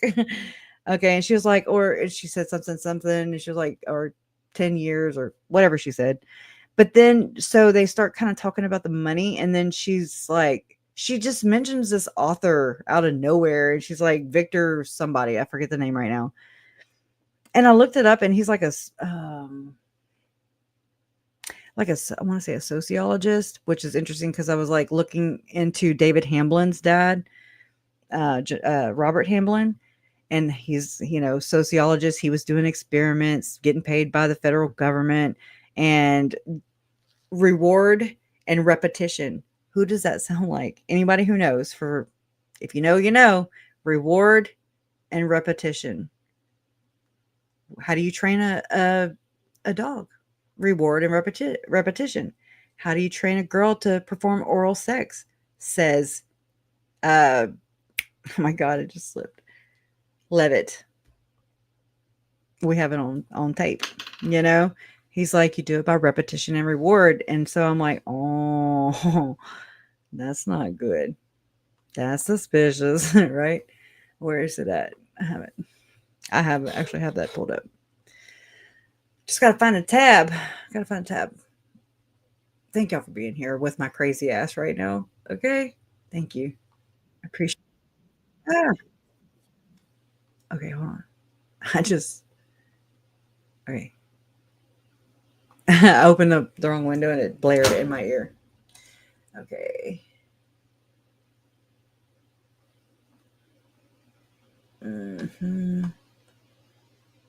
Okay. Hold on, I got the case file. See, here's the whole Hamblin case. Here you go. Anybody want it? And you please dig into these, okay? Because nobody else is. Mainstream media is not really digging in. Thank God for Lauren Conlon, y'all. She is a freaking firecracker. I love her. She's just like, this is stupid. I mean, she's just so point blank and just very well spoken, a very effective speaker. And this bothers her like it bothered me and like it bothers anybody who comes across it. So you will be bothered. Don't ask for the link if you're going to be bothered, because how I look at it is like Tylee and JJ, if they can go through what they went through. I mean, this is before any of this shit happened. Before any research, I was just like, if they can, have had to have faced the demise, the ends, the horror of the oh my gosh, it just sounds like horrifying, horrific just betrayal. If they could, you know what I'm saying? Like, I can do this for them. If they left this world the way that they did, this is the least I can do, and just sit down. If not, because they don't need people that are just going to continue to turn and look the other way. They need people who stand up, because it's going to have to stop. Perhaps maybe our Frankie and Eve Frankie, hopefully, maybe it very well is likely that maybe they saw a story on JJ and Tylee being missing and then found murdered in their their mom's side piece's backyard. And then maybe that, I mean, what we can only wonder, but I mean, there's a high likelihood of it if, what I'm saying. I don't know. God, the pure will of R, maybe he was just done, I mean, he was ready to turn himself into the police, just like Jesse Hildebrandt was too. Yeah, it's just, it continues on and on and on right here under our noses. And we can't sit here and be like, I never saw this coming. Can you believe that, Barbara? No, you can't say that anymore. Ignorance, we can't do that anymore. We are well beyond that. There's TV, internet, and all kinds of shit you can watch. Okay, don't skip a couple of what I don't even know what's on reality or regular TV now. Like, I don't even know what's cool or not, or I don't even know what's happening. So I don't know. Anyways, but I was gonna pull. This is not the right one, but I thought I had it pulled up, and I was wrong. I might close it out. Oh, here is this one though, because this is what Lori was saying earlier in her blessing. She was saying about, which we're getting to it.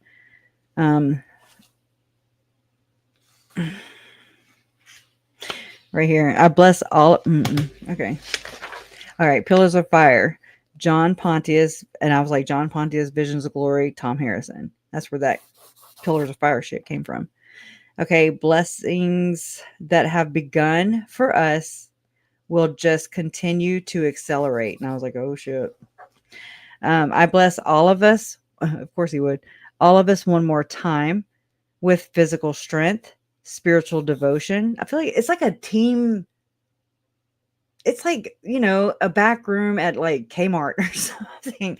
And everybody's just like, yeah, it's like a motivation meeting, come on, y'all, we can do this. All right.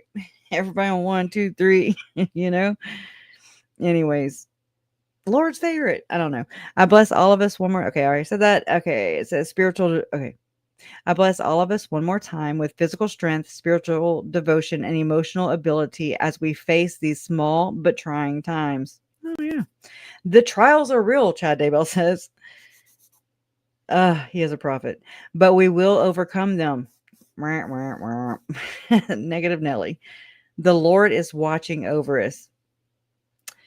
leaving this blessing upon us all. Is he Christ? Anyways, in the name of Jesus Christ, and fill it up into heaven, he says. I've never heard that before.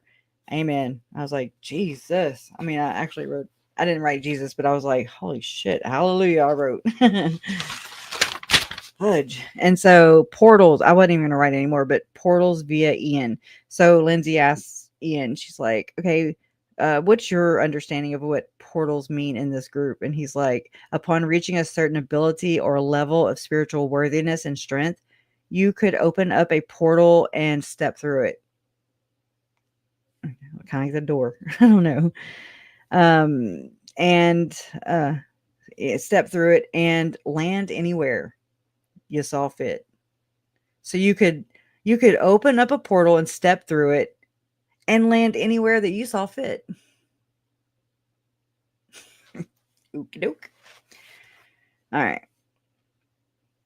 Remember how Lori, okay, so I'm learning, going back and revisiting all the details that I've forgotten. It's been so long, so much stuff. But Charles was saying that in the text messages, Lori is talking to her peeps or whatever. Definitely nobody that's going to be her victim. She's saying that Charles is blocking her gifts. She can't move through portals because Charles is blocking that gift, her ability or her perceived ability, whatever it is.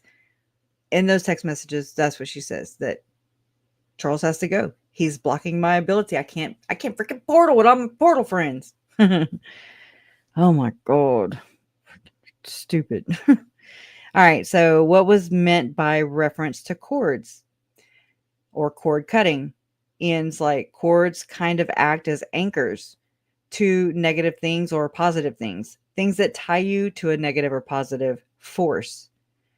Removing spiritual weapons. Similar to cords, Ian says, something that can bind itself to you, basically, and wound you spiritually.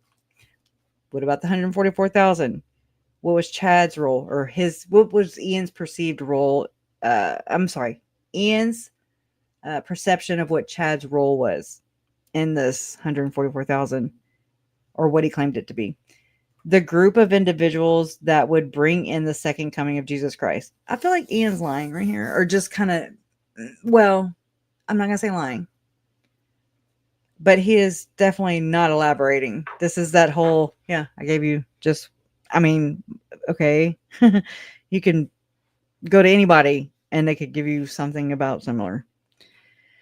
Okay. Okay. I already said that. Okay. Ian says it seemed Lori and Chad designated themselves as leaders as that group. I don't know if that's a question. The 144,000. And he said it seemed that way. Yes. That was Lindsay asking that question. My bad. Sorry for the loudness. And Lindsay asked about darkness in the police. And she was like, celestial police force. Anyways, so Ian says traditional LDS faith, there are the three kingdoms of, oh my gosh, traditional LDS faith in the faith. There are the three kingdoms that you would quote unquote pass into or die. You'd have to die or anyways, after judgment. All right. So 3 kingdoms that you would pass into after judgment. So there's the celestial kingdom. He went this way. I usually start with the first one. I usually say the celestial, the bottom. But anyway, so he listed celestial kingdom, which is the fullness of the glory, he said. Terrestrial kingdom is okay. Maybe I do need to go to bottom up. Celestial kingdom is, let's say that's the bottom tier. Okay, that's the earth right now where we live. Celestial police, that is the earthly police. That's not the plane above that. The Church of the Firstborn is a plane above the celestial. So it's the terrestrial church, and they actually refer to this in the FOIA docs. Hey, meet me and Chad. This is Lori to Alex saying, hey, meet me and Chad at the terrestrial church the day my nephew was murdered. Okay. I need people to snap into it. Come on, y'all. We ain't got time. It's already adjudicated, but you know what I'm saying? Like, this is bullshit. They talking about it all the time, and just because we think it's just some crazy religious talk, they're getting away with shit, and other people are getting away with shit, and I'm not cool with that. I don't think you are either. But how can you be aware of anything that you don't know of if you're not aware of it? You know. Anyways, so there's the celestial kingdom, which is the earth we live on now. Terrestrial kingdom, the step beyond that, that's the Church of the Firstborn plane, which is another reason it wasn't being built on anywhere. Not like David Warwick lied. Okay, so celestial kingdom is the fullness of the glory. That's the top of the top. Every Mormon is striving to get to the celestial kingdom. Okay, because I've even been into blog and forums where the LDS people are so just like Ruby, just like Lori, minus the murders and the abuse and all that stuff, but the same rhetoric where they're talking about how they are going to serve, or I'm sorry, administer to their family members who might be in another kingdom. Okay, so if you're like in the celestial kingdom, you can minister down, right? You go to the top of the top, so you have full reign. You can go visit terrestrial, all your people over there whenever. This is the afterlife, y'all, and this is what they're doing. It's so sad. I'm not playing. I was like, wow, these people are actually so. It makes me want to freaking cry. They're so like compartmentalizing everything, and they're even planning out not this life. This one is just nothing. It's just a test. It's like Lori said, this is just what I forget what she likened it to, going to school, going to college or something, and then you pass. Anyways, and so that's what we're getting, and so we have Lori controlling her children and her Tammy in the afterlife, okay? Because they have to control everything. I'm telling you, they're so wound up, they're just popping off everywhere, nutting up. I mean, there's so much pressure. People will pop. People will nut up, and people will hurt people, Oh, man. Okay, so they'll say like, so if I'm in the celestial, which is the lower realm, that's usually reserved for your murderers and your rapists and the bad people. But they're like Alex, he would only be there for a time, and then he would be able to level up, so to speak, and move on to the terrestrial and maybe the celestial in the future and the next probation. You see what I'm saying? It's fucking crazy. Sorry, it's freaking crazy. It is. Okay. But I mean, I hope, yeah. All right. So the celestial police would be the police here on Earth. Oh, that was an answer. My bad. And so question, the police would have greater things to deal with, Lindsay asked. She kind of asked a bunch of questions. And then a way for us to open our powers fully, that they could continue to cleanse the earth. Do you know what they intended to, quote unquote, cleanse the earth of? Again, Ian's like, not specifically. Melanie wasn't sure. Wouldn't that be hearsay, though? I'm just saying. Mel P wasn't sure. There were discussions of earthquakes. This is code. That could happen to tear down. There was one that talked about that was going to happen in Utah. Wasatch Front, right? Remember when the Moroni Trumpettville? Okay. That was going to happen in Utah. And at that point, this is where Lori and them were under this July 22nd, 2020, the world's going to end. And, there were going to be damaging earthquakes and civil unrest, and everybody's just freaking chaos. Okay. And so Lori and Chad were just going to go to, I'll just say, hide in the cavity of a rock or something, and just nobody, they'd be so busy with all the other things, with all the emergencies and stuff. They're not going to be looking for us. So we're just going to hang out over here in Hawaii, and live it up. It's fucking stupid. So crazy. They are nonsensical.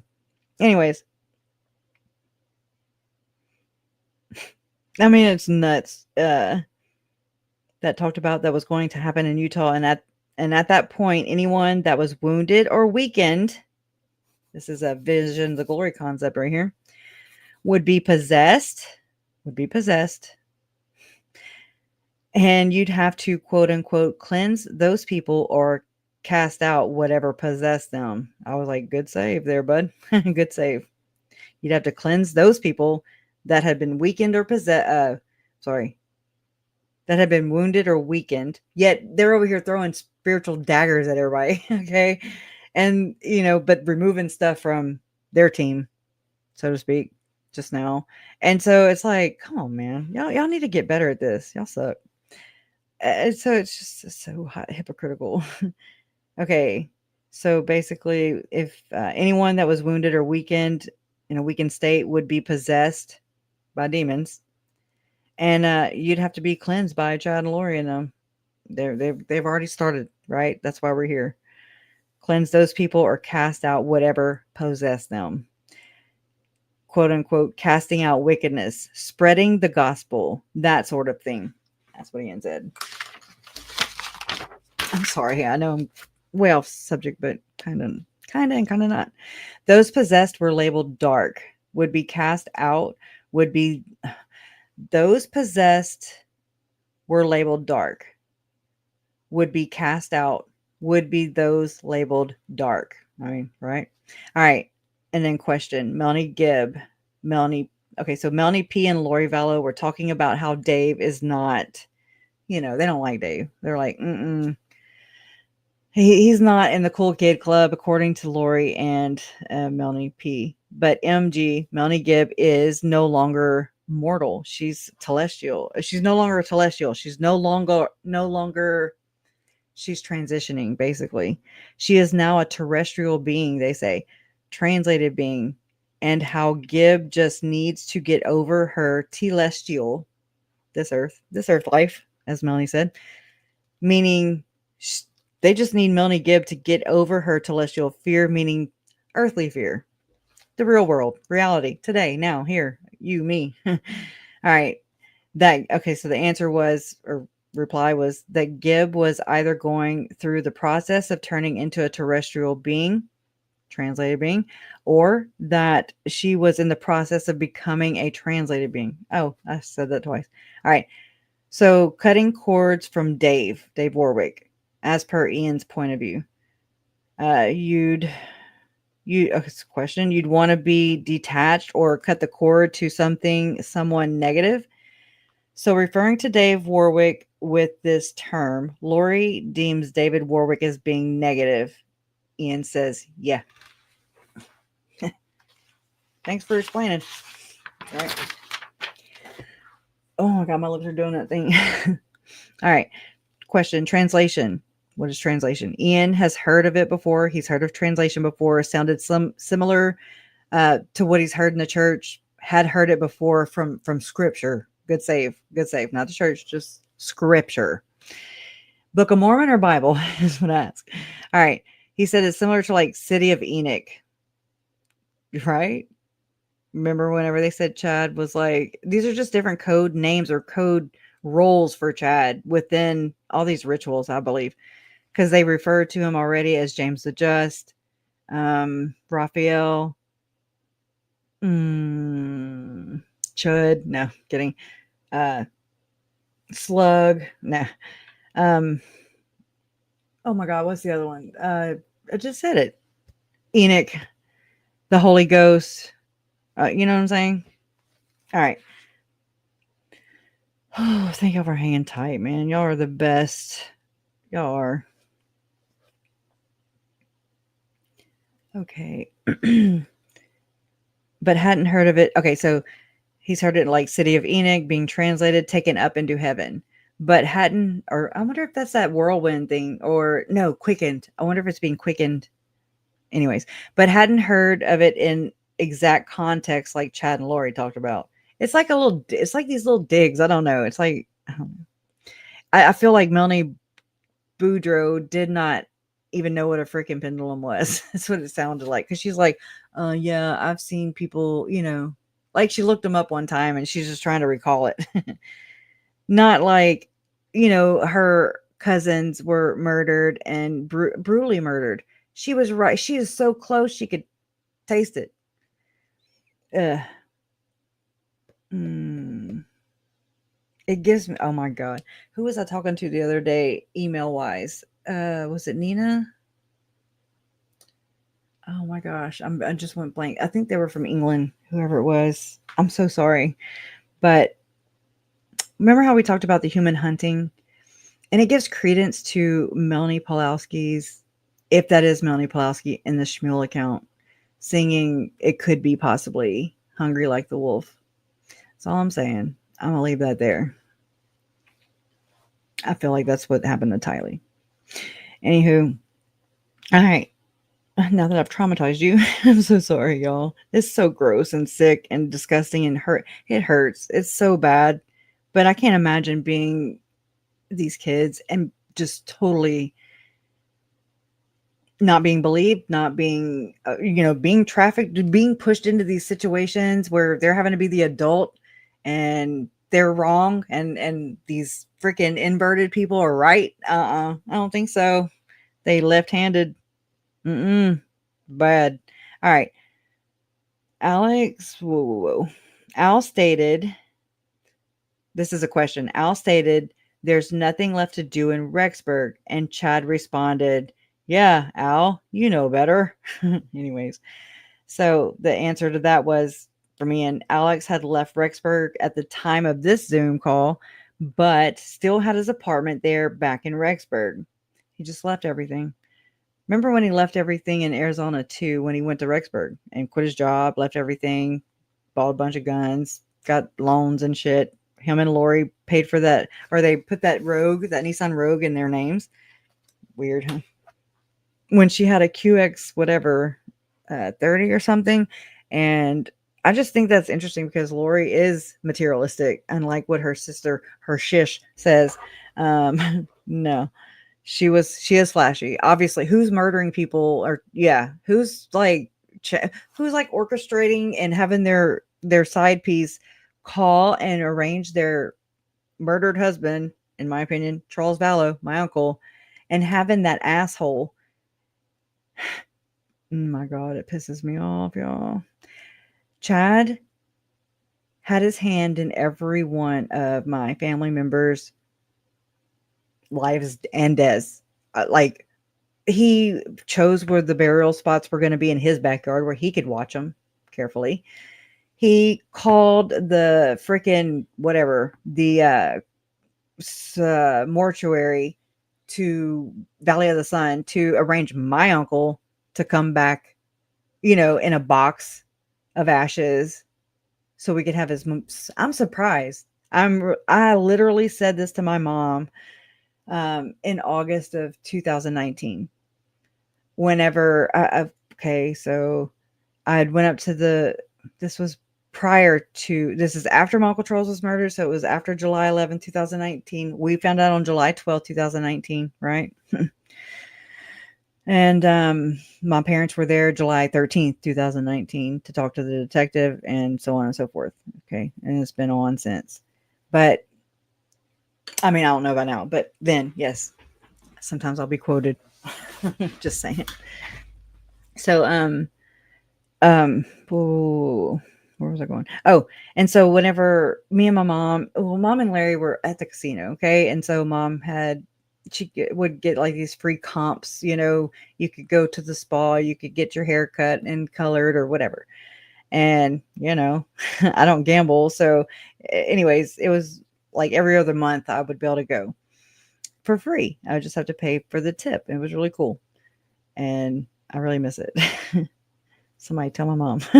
Anyways, but so I ended up after my haircut and my coloring or whatever, I went and talked to mom, and because she came to the salon, talked to me a little bit there, but so I met her in the casino, and then so she was like, oh my God, she was like, I'm trying to get JJ, from Lloyd. This is again right after Uncle Charles was shot. We all knew he was murdered. I mean, we just couldn't prove it. because we weren't there. And anyway, Lori was dicking my mom around, basically. Mom just wanted to get her hands, her eyes.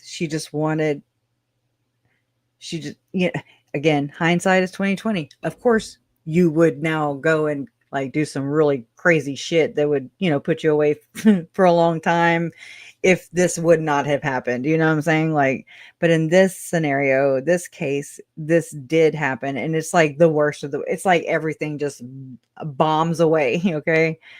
Everything that could go wrong did go wrong. Everything that could just let them down, let the victims slide through the cracks over and over and over and over and over again. This is the case. It's just like, oh my God. Everybody was like turning their backs on the victims, their actual abusers, Lori, Chad, Alex, and co-conspirators named and unnamed. They were all about, isolation, doing just like what Ruby and Jody did. Okay. Same thing. Isolation, strip them of their phones, their school, their freedom, their dignity, their character, just anything that personalizes that child. They strip that away. They strip that away from Charles, Tammy, especially with the zombie stuff, because it's like that's such a huge dehumanization and depersonalization and detachment. Like we were saying earlier about the switch, flipping the switch, that person no longer exists. Like, I'm just like, you boo, you do you, boo. Like, we can still be friends. We were friends before. I don't do this murderous shit. Okay. And another thing that came to my mind, was, everybody's like, oh my God, Lori just got back at Kay because Charles changed because my mom got the life insurance policy. Okay.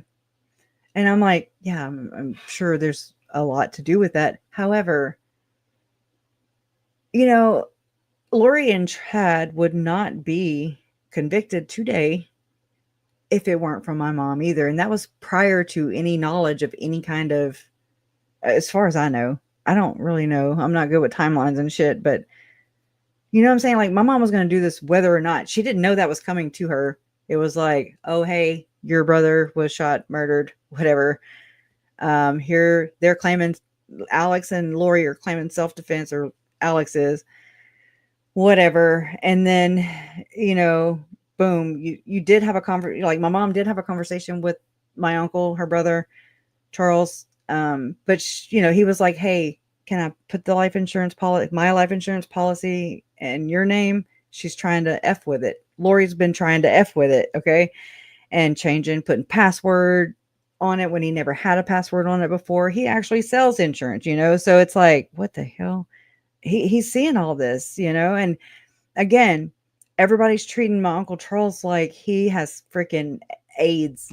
I'm just saying, like, they're like, no, no habla español. They're like, and they're gaslighting him. Like, are you sure? Destroy and murder are two different things. And I mean, for real, to whom? You have to ask people, or these people for sure, like Lori, all the people. You have to ask them what this means to them. Like, what is a couple, and what does several mean to you? What is your definition? Okay, because everything is twisted so backwards. Anyways, but yeah, so I met my mom in the casino, and she was like, Lori said she was gonna send the ashes, and I was like, ooh, invite her to come to the Uncle Charles's memorial celebration of life. We were having it at the Civic Center for August 3rd or August 5th. So, I mean, a couple weeks after he was murdered. Chad Daybell and I made the arrangements. Chad Daybell, okay? He it pisses me off. He did that to Tylee, he did that to JJ, and he did it to my uncle.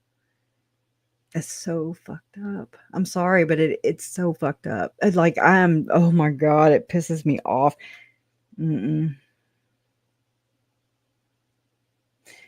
Because this is the only part that we have and not even really, not really. Like having their celebrations of life, like with Tylee and JJ, you know, I mean, this is just one side of there's so many different sides. There's the Cox side, there's Annie, you know, like there's different Colby, and everybody is going to honor them the way they want to, you know, and we can't expect that everybody just do it the way, you know what I'm saying? Like, anyways, again, what's your definition, basically? So that's besides the point. It's like the point is to honor their lives. They were so short, and I mean, yeah. I mean, future's ahead of them, you know. They were intelligent kids. I'm so glad they had each other. That is one comfort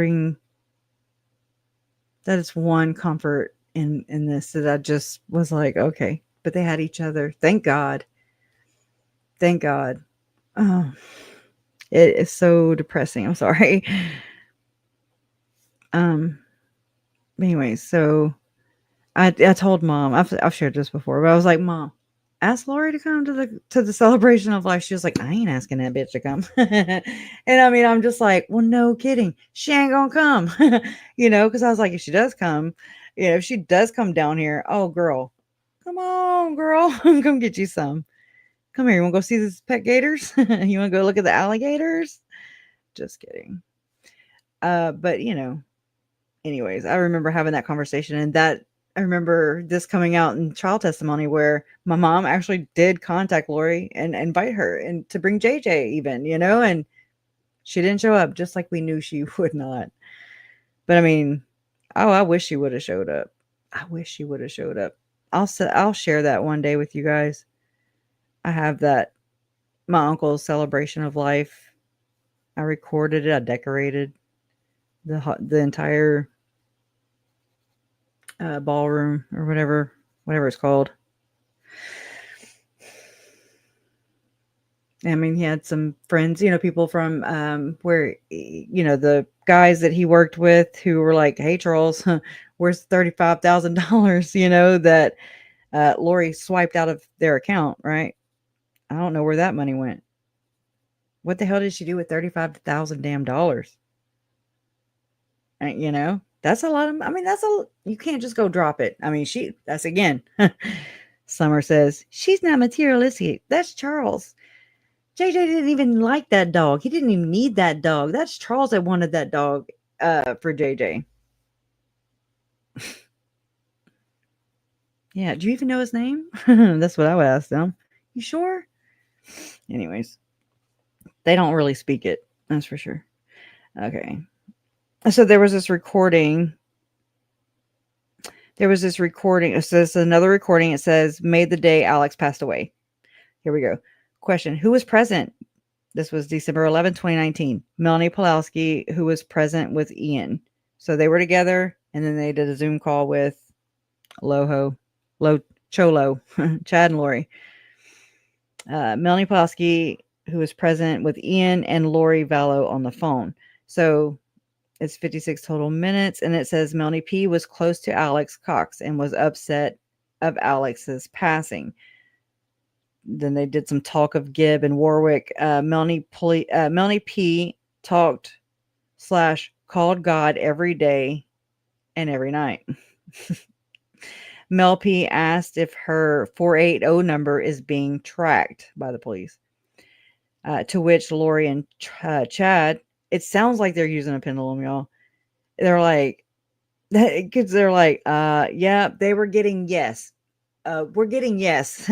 That's what it sounds like. It's like they're like, okay.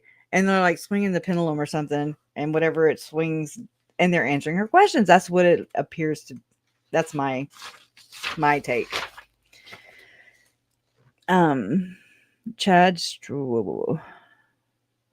okay. Chad administers blessing upon Melanie P. Chad refers to Lori as Lily as she's crying. This blessing is absolutely atrocious. I'm sorry, I didn't know. Let me write that. I'm sorry. Quote, Help with the children. Unquote. Chad is straight up chatting with someone. This is just me slang talking over here. Someone from the other side, but it ain't Jesus. So sorry, y'all. It's true. Chad chatting with somebody on the other side, but it ain't Jesus. All right. He's cracking jokes, saying / repeating as if Jesus Christ is speaking through Chad, like he's a medium or something, or through that damn pendulum, y'all. And then Lori as Lily too. And then anyways, it goes into valiant, faithful warriors. And it says, quote, Ian, we're so grateful for, I wrote this word for word. We're so grateful for you as people, as powerful warriors on our team. Our team has been dwindling with all the people that I've murdered. No, that's not what it says. But I mean, they need to factor that in.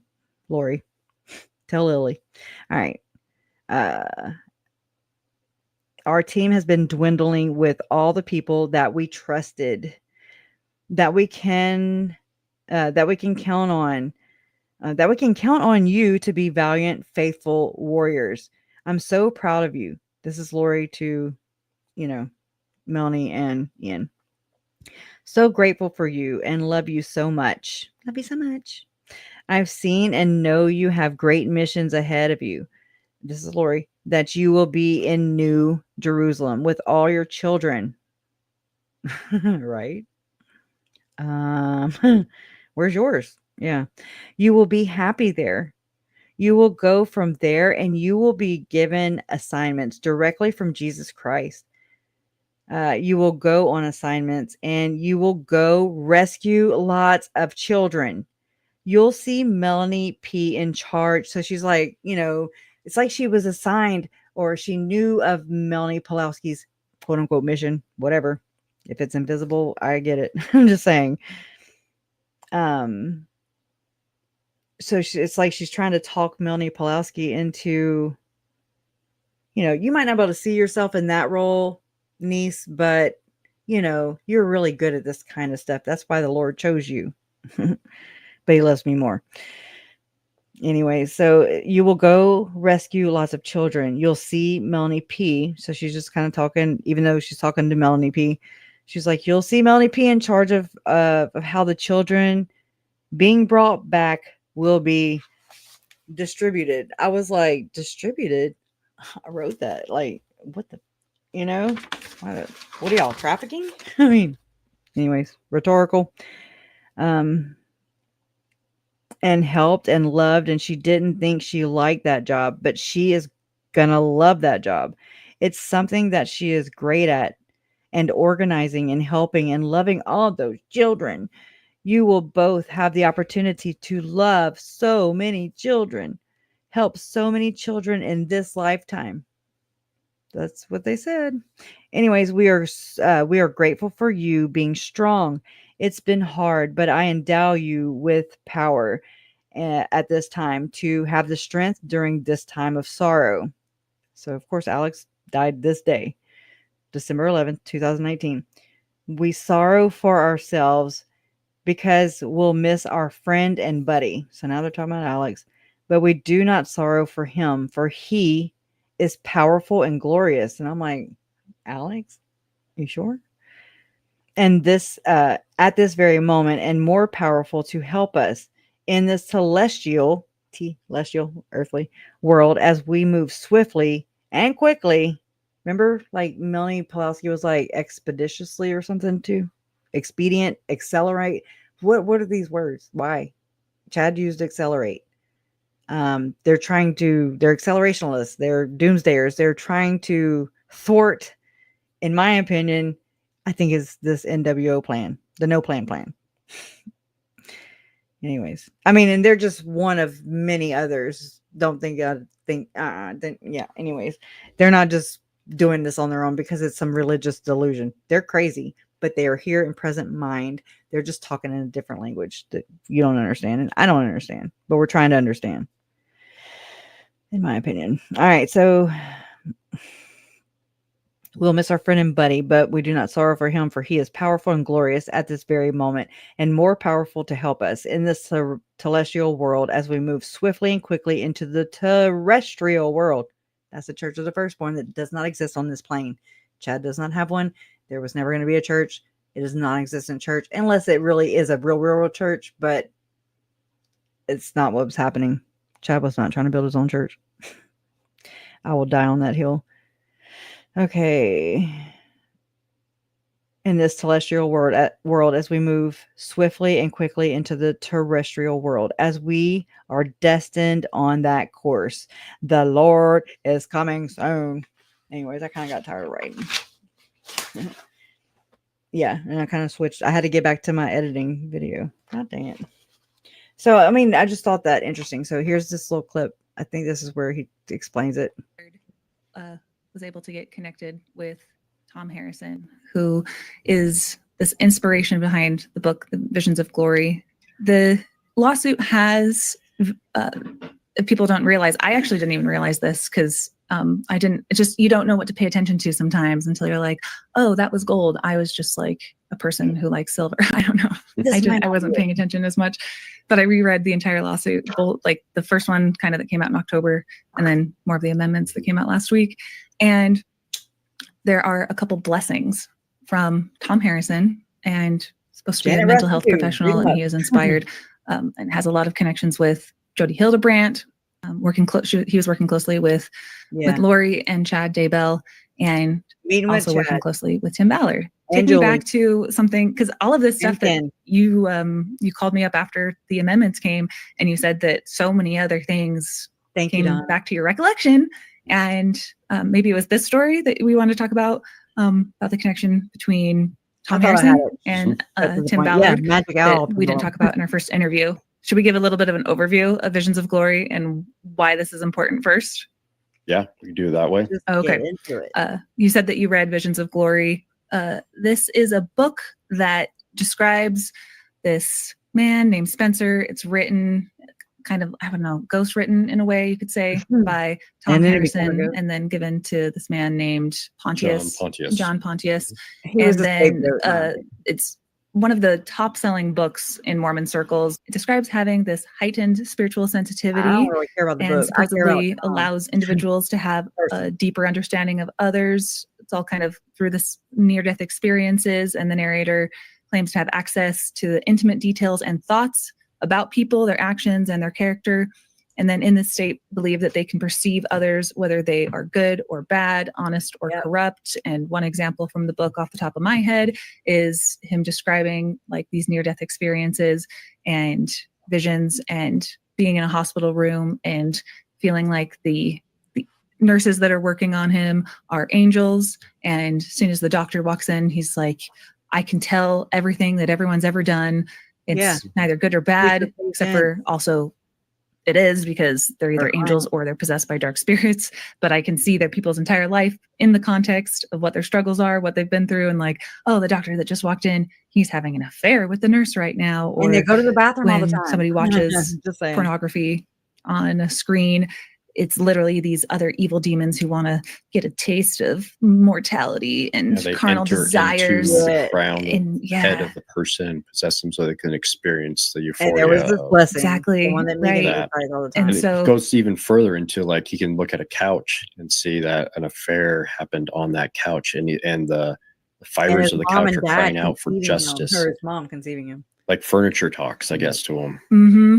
Wow. Yeah. So this is a book that's taken a lot of people by storm. And Lori and Chad Daybell, just to drill this home even further, there's a body cam of the police going to try to arrest Lori and Chad Daybell in Hawaii after they just went on a total murdering spree, after very much being inspired by this book, Visions of Glory, and Tom Harrison. And the book is underneath, like, Lori and Chad Daybell in Hawaii after they just went on a total murdering spree, after very much being inspired by this book, Visions of Glory, and Tom Harrison.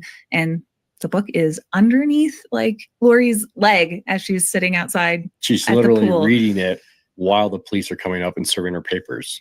Like, with this on her conscience, being like, and what's next, in our game plan here. So all of these ideas centering around Tom Harrison as this mental health professional in the church who has a social worker background and supposedly works with kids who have been victims of sexual abuse. Yeah, that's it. That wasn't the right clip, though. I'm so sorry. I'm jacking y'all up so bad right now. This is that. Anyways, I'm gonna go grab this real quick because it's right here in the same area. It is. Let me make sure before I share it. Okay. I know he's sitting on the couch when he says it. Okay, hold on. Hold, please. Okay, here's the couch. So I just got to go to this day. Hold up. Please.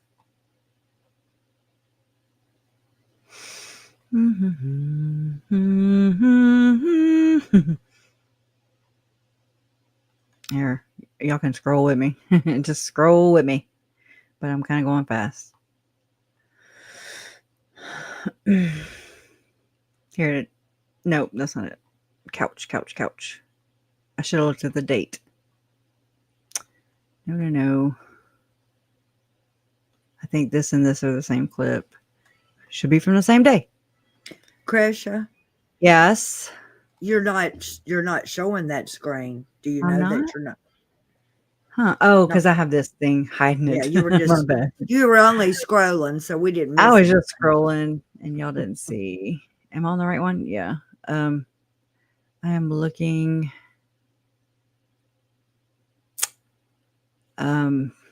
It's oh girl, this is aggravating. This is so aggravating because it's around here.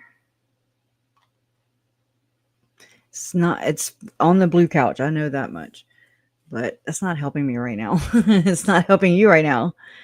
I'm so sorry. I wobbled myself right back into the Enterprise, you know, and I feel bad because it's like I have it somewhere. There's Joel Gervine. Remember him? He lives in Arizona now. Okay, so it's right. It's this couch, but where's the day? Okay, let's go the next day.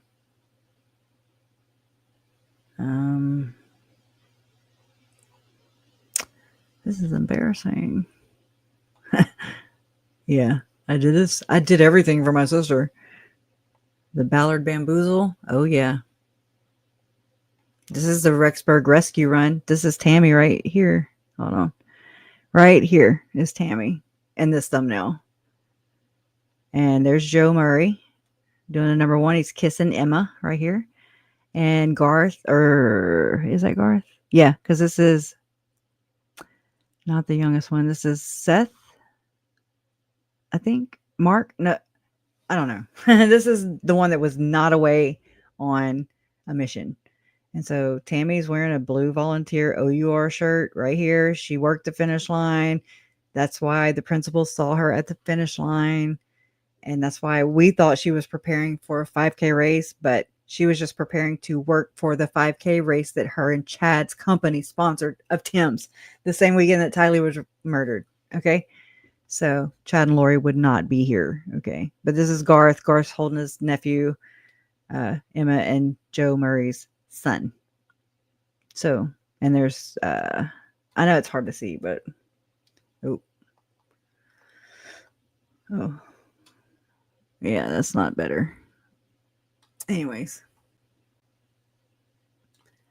it just bothers me.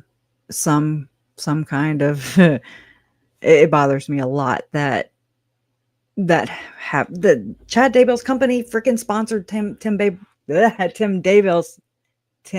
Ballard's company. So sorry. I probably need to shut up and go to bed. I mean, you know, the book of Timmy. Not another testimony of a psychopath. Anyways. Yeah. Yeah, here's this one too. Remember that? Don't give me Photoshop.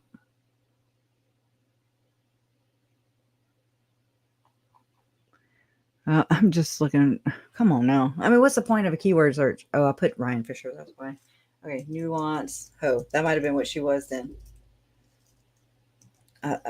Actually, Tom Harrison. Okay. Allegedly. Oh my God, Sarah went out a long time ago. This is what Kara was talking about. Okay, the book, Visions of Glory under Lori's leg. And I pulled this up too. This might be Tom Harrison, might not be. I don't know.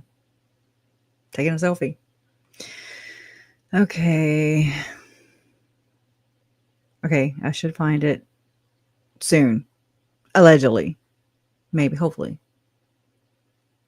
And I don't know if y'all would be interested in this, but I made this. It's 31 minutes, but it's just a bunch of screenshots that go fast. And they're all to do with Tim Ballard, Tom Harrison type. I don't know. I'll publish it. I would do this more, but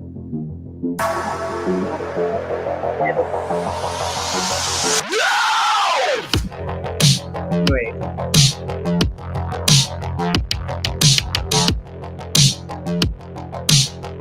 I mean, might ought to read this. You know, this is the LDS Church of Satan from the Hamblin documents, the alleged victims doctrine. In the Church of Satan, or the LDS Church of Satan, we were part of different groups who varied in some practices. The doctrine was sometimes confusing because of disagreements in interpretation from group to group. For instance, Redacted often said he followed, quote, the spirit of the law, whereas he said, I think it's supposed to say Grandpa Anderson, which is related to Russell Ballard, just saying, Anderson, followed the quote unquote letter of the law.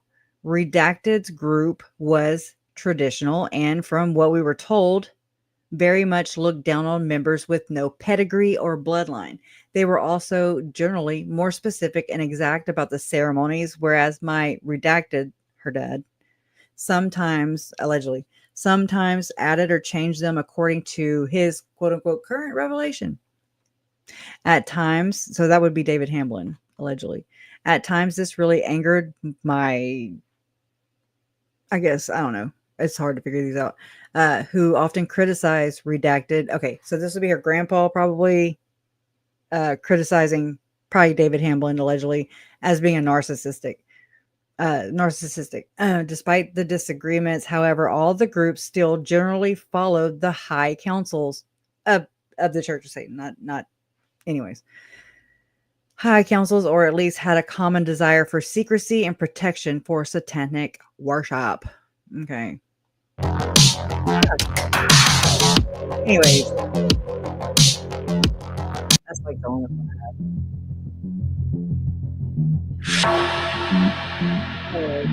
These kind of things jog my mouth. I'm like,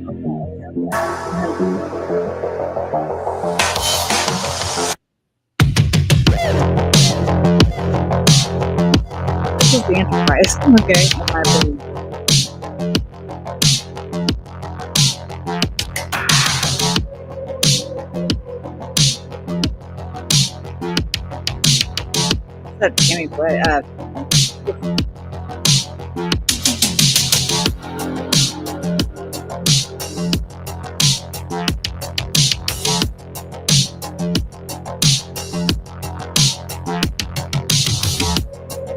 Graveyard.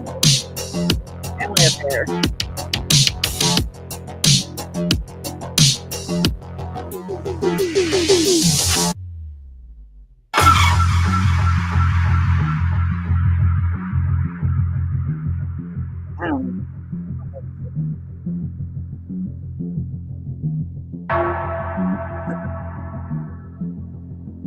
Where's the first one?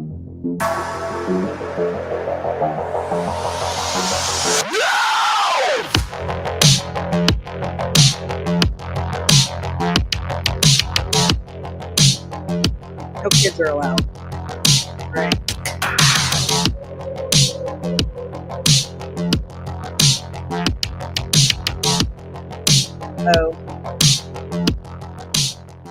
And you would know her nonprofit was soul trafficking. And it kind of goes same thing with Tom Harrison's quote unquote vision. And the same thing that Lori just told Melanie Pawlowski. It's the same thing. So there definitely appears to be the same end goal. I don't know.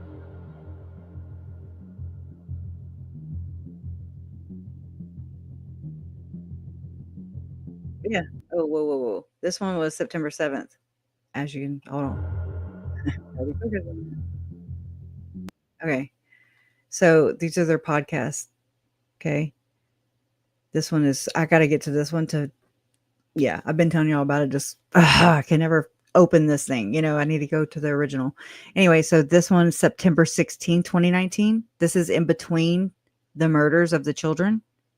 September 4th is right here. It's Randa Stratton Dutcher. Has been a dear friend of Jason Mal. Okay, time to warrior up. Then you have Field of Fire. This is the second Field of Fire.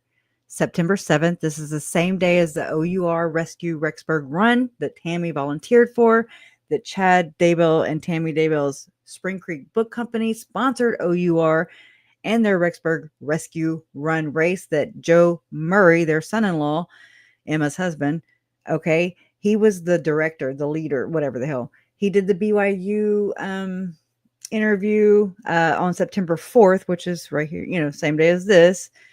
Down here with this one. And so it's like a 9-minute interview where he talks about the plans for that upcoming race. Okay. Again, I believe that these are like front companies or front organizations, an image, if you will, a cover, if you will, for the enterprise to F up some kids real bad, in my opinion. Allegedly. I mean, hypothetically, who knows? I wasn't there. But anyway, so this one is September 4th, September 7th, September 16th. And then they did a podcast, allegedly, the weekend that the night JJ was murdered. But that one just, we didn't get to do that one. Womp. We didn't have to produce it in court. We didn't have to turn over any of Melanie Gibb or David Warwick's actual phone locations or any tech from their phones. It really bothers me. Okay, I understand, like, getting your guy, convict his ass, convict their asses, whomever. Yeah, Lori and Chad. Yep. Yeah, they're definitely where they put themselves. Okay, but what about the rest of them? Okay, nobody looked, nobody checked, no police agency. Okay, like, ran their shit. FBI was watching Melanie Gibbs' house. They were also watching Alex's and Zalema's. So was the bishop. It's so interesting, y'all. It's like a damn gangster film. But so where's this podcast? Why is Melanie, who cannot at all, I guess, fathom that, you can be in different locations and do a podcast together? Okay.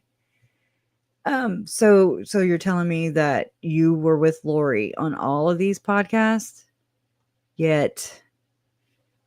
So September 7th, 2019 is what I'm saying. Lori, I think this is the day that Lori and Chad went on their quote unquote alleged date, but they didn't get to go or something. I don't know. Don't quote me. But I'm saying I believe Melanie Gibb was in Rexburg for this ritual sacrifice of Tylee, September 7th, 2019. I'm sorry. It is what it is. Allegedly. I mean, I'm sorry to be so frank, so blunt. It's hard to say, much less, I'm sure, here. I'm sure it was really hard for Tylee to live it. So I have so many more questions around Tylee and JJ. It's like we have all the things, or there's so much shit like going on, and I'm like, is it because I'm so close? Is it because this is my family, and so it's like I just kind of wall everything off.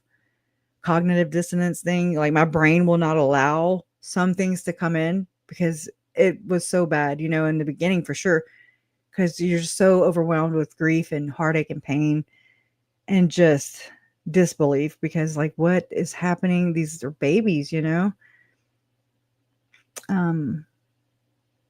But, so it's like I wasn't able to register a lot of things, But it just is interesting because Melanie and Lori would podcast all the time. But, there's no September, of course, the weekend that JJ was murdered. And then here we are, September 7th, 2019. It's a Saturday. Okay. Same day as the rescue run. Same day or was it the 8th? Was it the 8th that they went to Yellowstone? Just saying. And then really shoddy, what do you call them? GPS? No. Pings or whatever. Geolocations. I remember Lauren did a video or two and went to those sites, fields, human hunting. I'm telling you, look it up. I know it's disturbing. It is. But you just have to kind of put your shit to the side and just at least listen. That's the least we can do. Okay. I want their stories to be told. Anyways, but yeah, and like I said earlier, it kind of goes with Melanie, if that is Melanie Pulaski singing in that karaoke Shmuel account song, talking about cousin, saying I'm hungry, singing I'm hungry like the wolf, hungry like the wolf, right? And it's hunting you down. I ain't playing, y'all, in plain sight. Anyways, I know I sound crazy now and I feel crazy. So thank y'all for being here. Woo. No, I don't think so either. Lori in Texas. I don't either. Red rum never has a statute of limitations. Neither does child abuse, y'all. Any and everything could happen. Exactly. I don't want to take anything off. Like, oh, I know it sounds atrocious. I know it does. You don't know how many times I'm like, oh my God, I sound freaking crazy. But then I have to remind myself, like, this is like, gives me chills.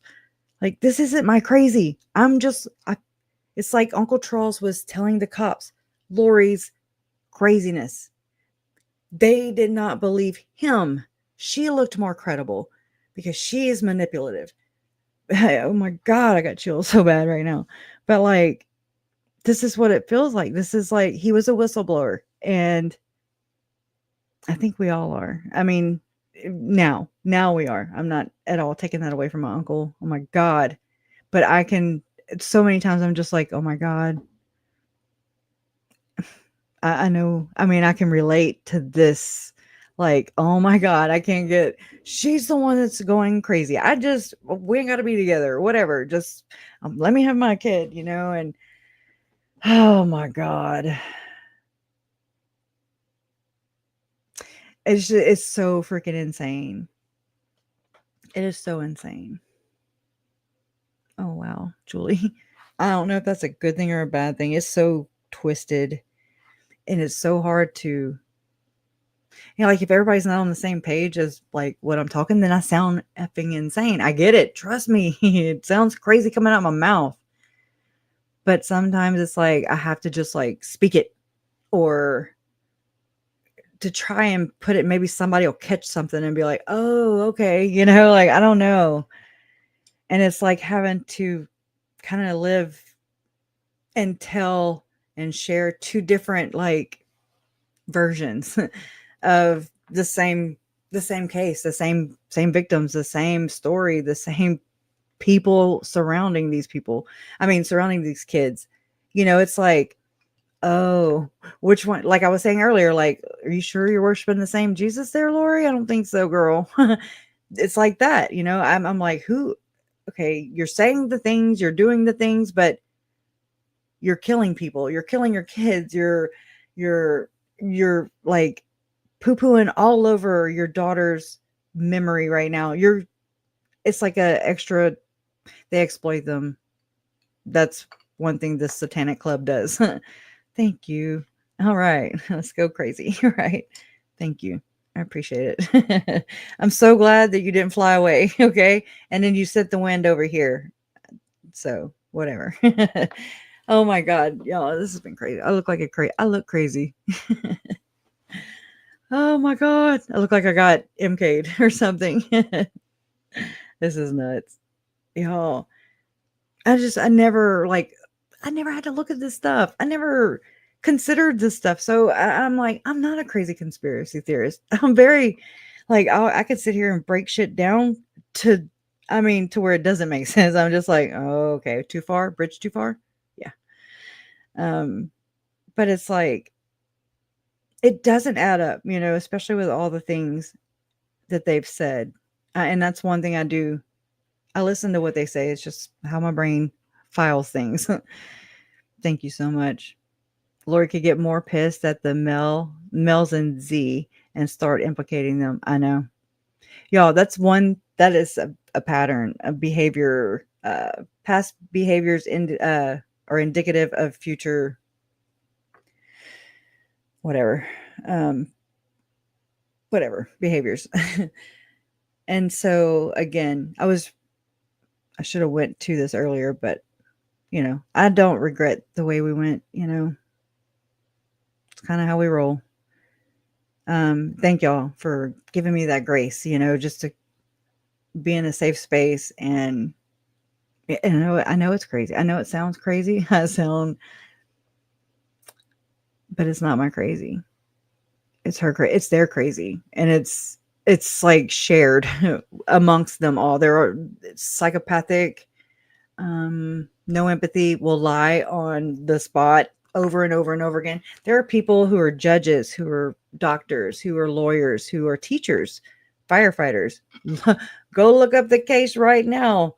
Oh, or don't, I forget, Box Elder County, Utah. I think it's an alleged judge or not an alleged judge, a judge that allegedly Sam, lots of Sam, lots of weird trading, maybe, possibly. I don't know. I'm not going to sit here and say all that shit on here, but, yeah, Goel's case. Not Goel's case, but it's on his Substack. I thought I had that open. I don't. All right, we're gonna go. Thank you so much, y'all. I'm going to bed. I'm going like crash. Yeah, definitely. But again, it's the least I can do for Tylee and JJ. I'm not doing this for kudos. I just wish a lot more people would. It's not about being right or wrong. We're not a judge. We're not a jury. I'm not. I'm just saying these are some possibilities from some many other rabbit holes that I've chased down. Can I 100% say anything? No, I'm not Lori, and I don't assign percentages to shit. So is it a possibility? Anything's a possibility. Okay. That's how I look at it. I don't close off doors and say, that's a conspiracy. I'm not like the conspiracy cops. Okay. I'm like, well, something's going on. Anyways, it's crazy. Hey, Megan. Oh, girl. Don't. It's crazy. It's crazy. Welcome to Crazy Town. Right? I hope you're doing okay. I'm crazy right now. Like, my head, my brain is in hyper mode right now. I don't know. It's just, with all, I saw you the other day, right? In your live, and it's like, you're like, oh shit, it's like right around the corner. And then you got to start planning, got to start rearranging your entire life. And are we going to get in? Are we not going to get a seat? Can we go? Can we be there? Do we have to be media? What do we get to be? Just tell us. I'll go sit in a damn corner. I don't, I hate the damn courtroom. I do. Give me a damn side room or whatever. I never went in one of those whenever they had the, what do you call that? The runoff, not the runoff room, but overflow. I never, but I didn't go every day either. So it was heavy because I'm sitting there, I was staring at Lori like, are you shitting? Like, thinking so loud in my head. I'm just like, are you really going this far? This is how far you will go to like not trip over your own ego. Like you're just carrying it around. Yeah, I mean, it just the audacity, like it just was so like we're here. Like, how did we get here? How are you right there in that seat that you're in, the defendant? And this is what's going on. This is the evidence, okay? Not what you make up in your freaking mind on the fly. You know, what will it be tomorrow? Oh, stay tuned or don't. I'm ready for her to fade into the damn wallpaper. Okay, just I am. She died a long time ago. You know, she died a long time ago, and a zombie has taken over her body. Okay, for real. That's what they are. They are what they create. Anyways, you have the clerk's phone number. I'll call you tomorrow. Thank you. Appreciate it. I was going to do that too because you said it. I was like, oh, maybe I need to call. I had pulled the papers a long time ago from like Idaho and from Arizona because I was going to be ahead, right? Oh, yeah. Never. I'm always late. But I didn't want to be a victim. I'm not a victim. Like, you know what I'm saying? Like, I don't want any kind of help or anything. I want about to talk.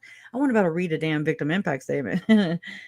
I just want to be in there breathing. I just want to be there representing my uncle and my nephew and Tylee and Tammy and Joe and all the other damn victims, known and unknown. I just want to be there. I feel that's my mission, so to speak. I was saying earlier, Megan, that Lori needs to turn in her mission statement. Anyways. All right, guys. Y'all, thank you so much. Yeah.